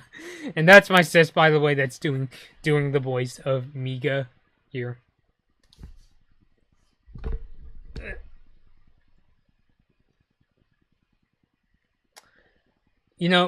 My sis came up with this story that the whole reason and this mascot hates me is because we actually came across the Vancouver 2010 mascots, the plushies, back when we were in Canada. We visited both BC and Alberta, and we saw that they were selling these in Vancouver, and the whole reason we didn't buy them was because they were selling them for like $50, and that was because we were in Vancouver the September before they had the Winter Olympics back in 2010. Is she still angry?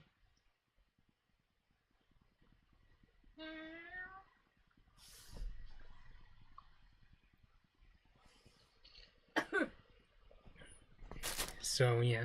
I am thinking about, I really want to get the mascots for both the Pyeongchang Olympics, Suhorong the tiger, as well as the mascots for the Tokyo 2020 Olympics, Mirai, Toa, and So Meidi.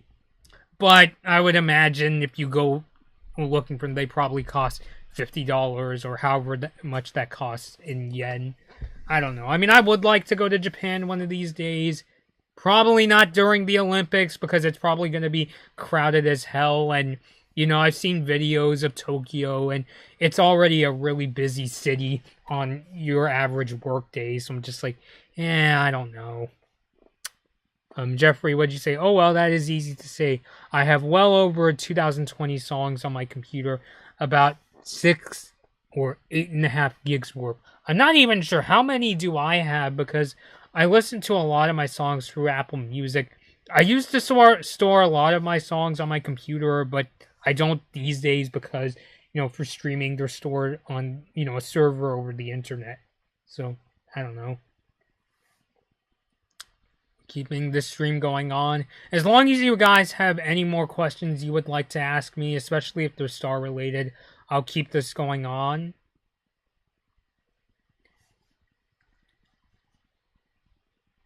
In case there's something more you guys wanted to ask me.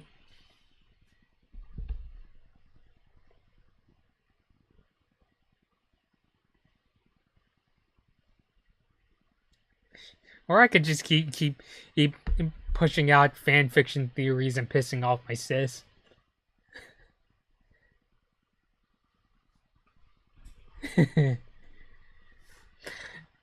Does Mika ship Starco? You don't? Then sit down.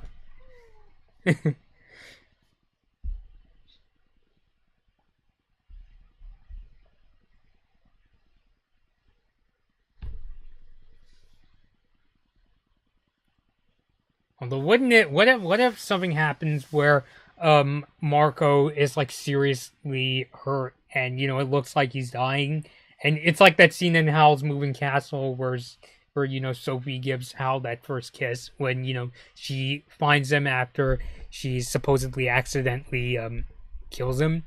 Like, I guess that could be kind of a cute moment. Although I feel like a lot of people would say, that should be with Globgore, because it might be a thing where they saved Globgore and all the other characters after they got wounded just before they explode. So, I don't know.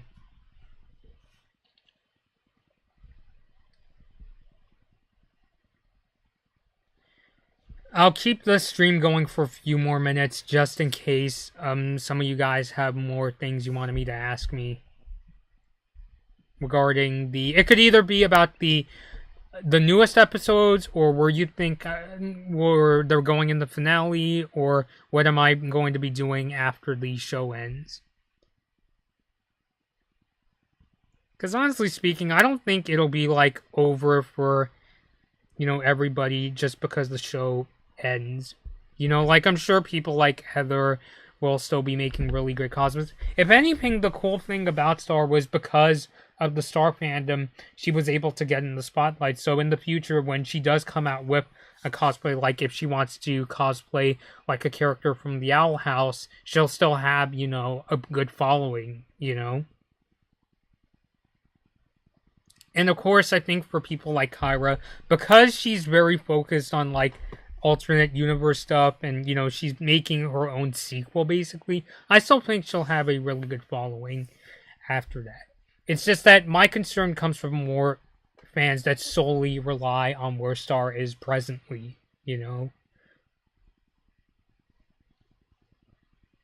So, keeping going for a couple more minutes.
Mr. Jomojo, what did you say? I feel like getting some angsty moments where Marco and her Globgore is super hurt on the edge of dying would be interesting to see.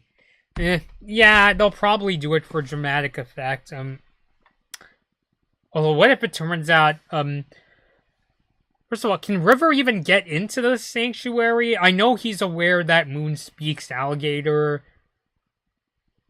but I'm wondering if maybe they'll have to ask Moon to help out. Very curious. How do you guys think River feels now that Moon has kind of betrayed Eclipsa and Star? Though I'm not saying that the final episode is going to end up in divorce court. I don't think that's going to be the case.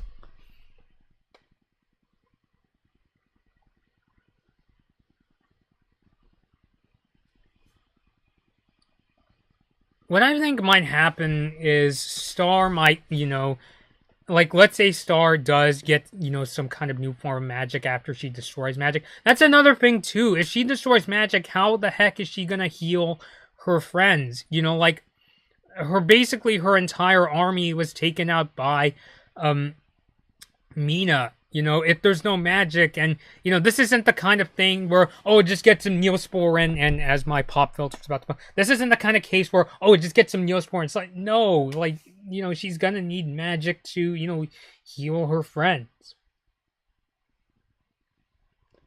Which, again, I guess technically what could also happen is we'll heal friends, we'll defeat Mina, and then we'll go to destroy magic, but even then, I'm not so sure.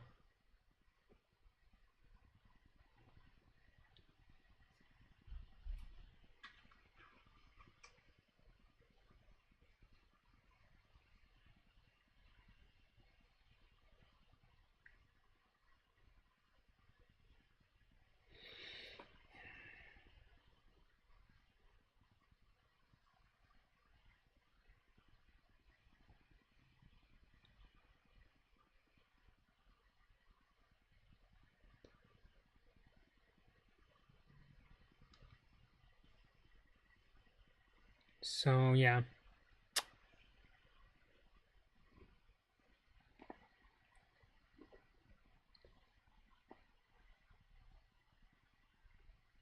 So a few more minutes, I think.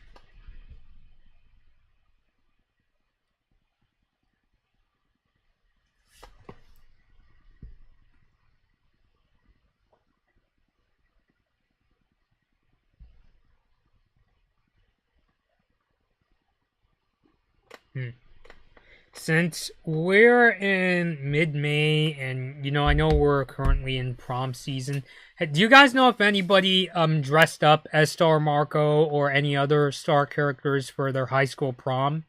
Because I know I have a friend of mine who also watches Star. I occasionally talk to, and we went to our high school Sadie Hawkins dance together. It's just like if Star was on back when we were in high school, I definitely would have asked if she wanted to dress up. So yeah, it would be super cool though. Like I'm just picturing like if I could get like a friend to dress up as Blood Moon Star and I went as Blood Moon Mark, I think that would have been really cool.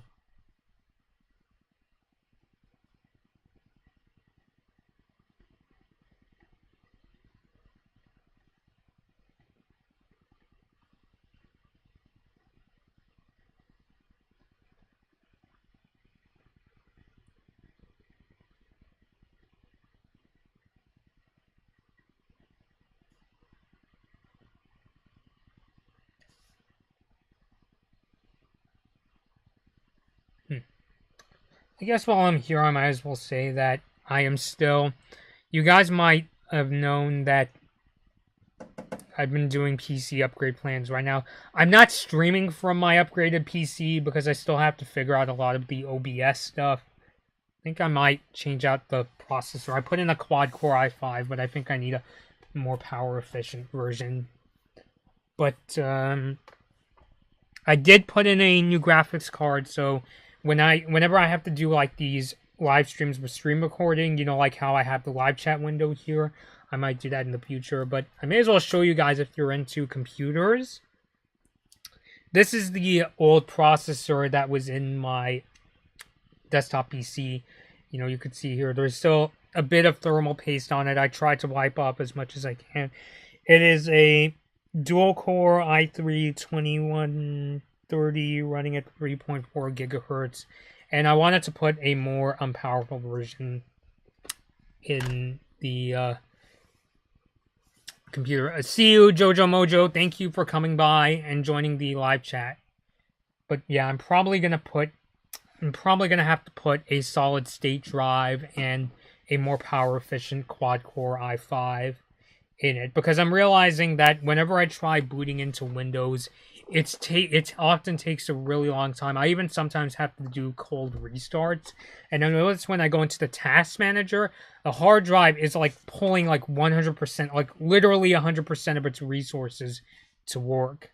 So yeah, I'll probably clone the hard drive and get a SSD. I would get a smaller SSD to save money, like maybe a 256, or 256 is too small for me, a 512 or something like that. But unfortunately, this desktop it only has one hard drive bay, so I'm gonna have to get like a 750 gigabyte SSD.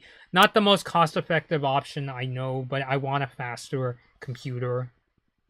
And especially like since I've been using computers that have SSDs, like this this MacBook Pro has an SSD, and I believe my sis's laptop has an SSD. It's hard to go back. All right.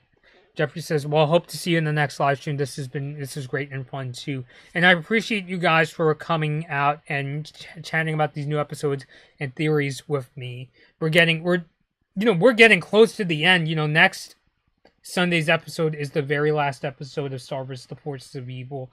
I would like to see season 5. There's definitely a lot of material in Star to have a season 5, but I'm kind of fine with leaving some of the things. If they don't get to things like the monster arm, or this idea that Star is more powerful, or just as powerful as Eclipsa, they might address that in Cleaved, you never know. Which, by the way, speaking of Cleaved, I think that title is supposed to be an abstract title. Because, as Glossaric said, you could either cleave something apart or cleave something together. I even heard that the term cleaved is used in, like, marriage. Let's actually take a look to see what does Google say the definition of cleave is, especially when it comes to marriage.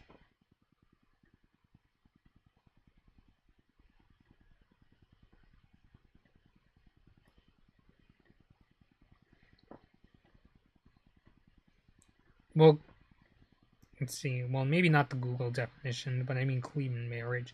But I think it's going to be more like an abstract thing.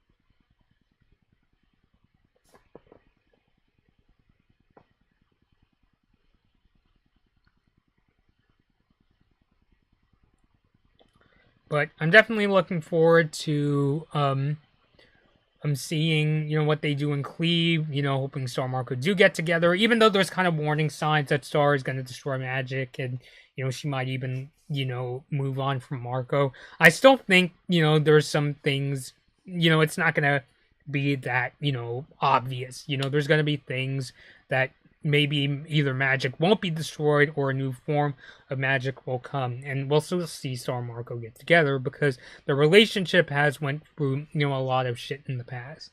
So definitely looking forward to it. It'll be our final discussion. I've announced previously on social media that this Friday, Saturday, and Sunday I will be taking off from social media so I can avoid spoilers and leaks, because I'm very against leaks. If it's for like a government thing, then I could understand, especially if it's like shady details. But when it comes to these episodes, no, I don't like the idea of leaks at all. But yeah, I'm very interested to see how they're gonna wrap things up and what things they'll leave as a mystery and that kind of thing. Because I do like this idea of not answering every single little thing to keep it, up to fan interpretation. Or maybe they'll, answer some things if they ever do a sequel series to Star. But I'm definitely looking forward to the finale. I'll be taking off from social media on Friday, Saturday, and Sunday to avoid spoilers. If I do post videos, I'll be, posting them through, like, scheduling software. Things like, my Buffer account. But I'm definitely excited. And we'll be discussing them with you. And I'll hopefully have a group discussion to some capacity. And I'll be announcing more details as they come. So thank you guys for joining the discussion. I'll be taking off here. This has been Blood Moon Bobby, and thank you guys for watching.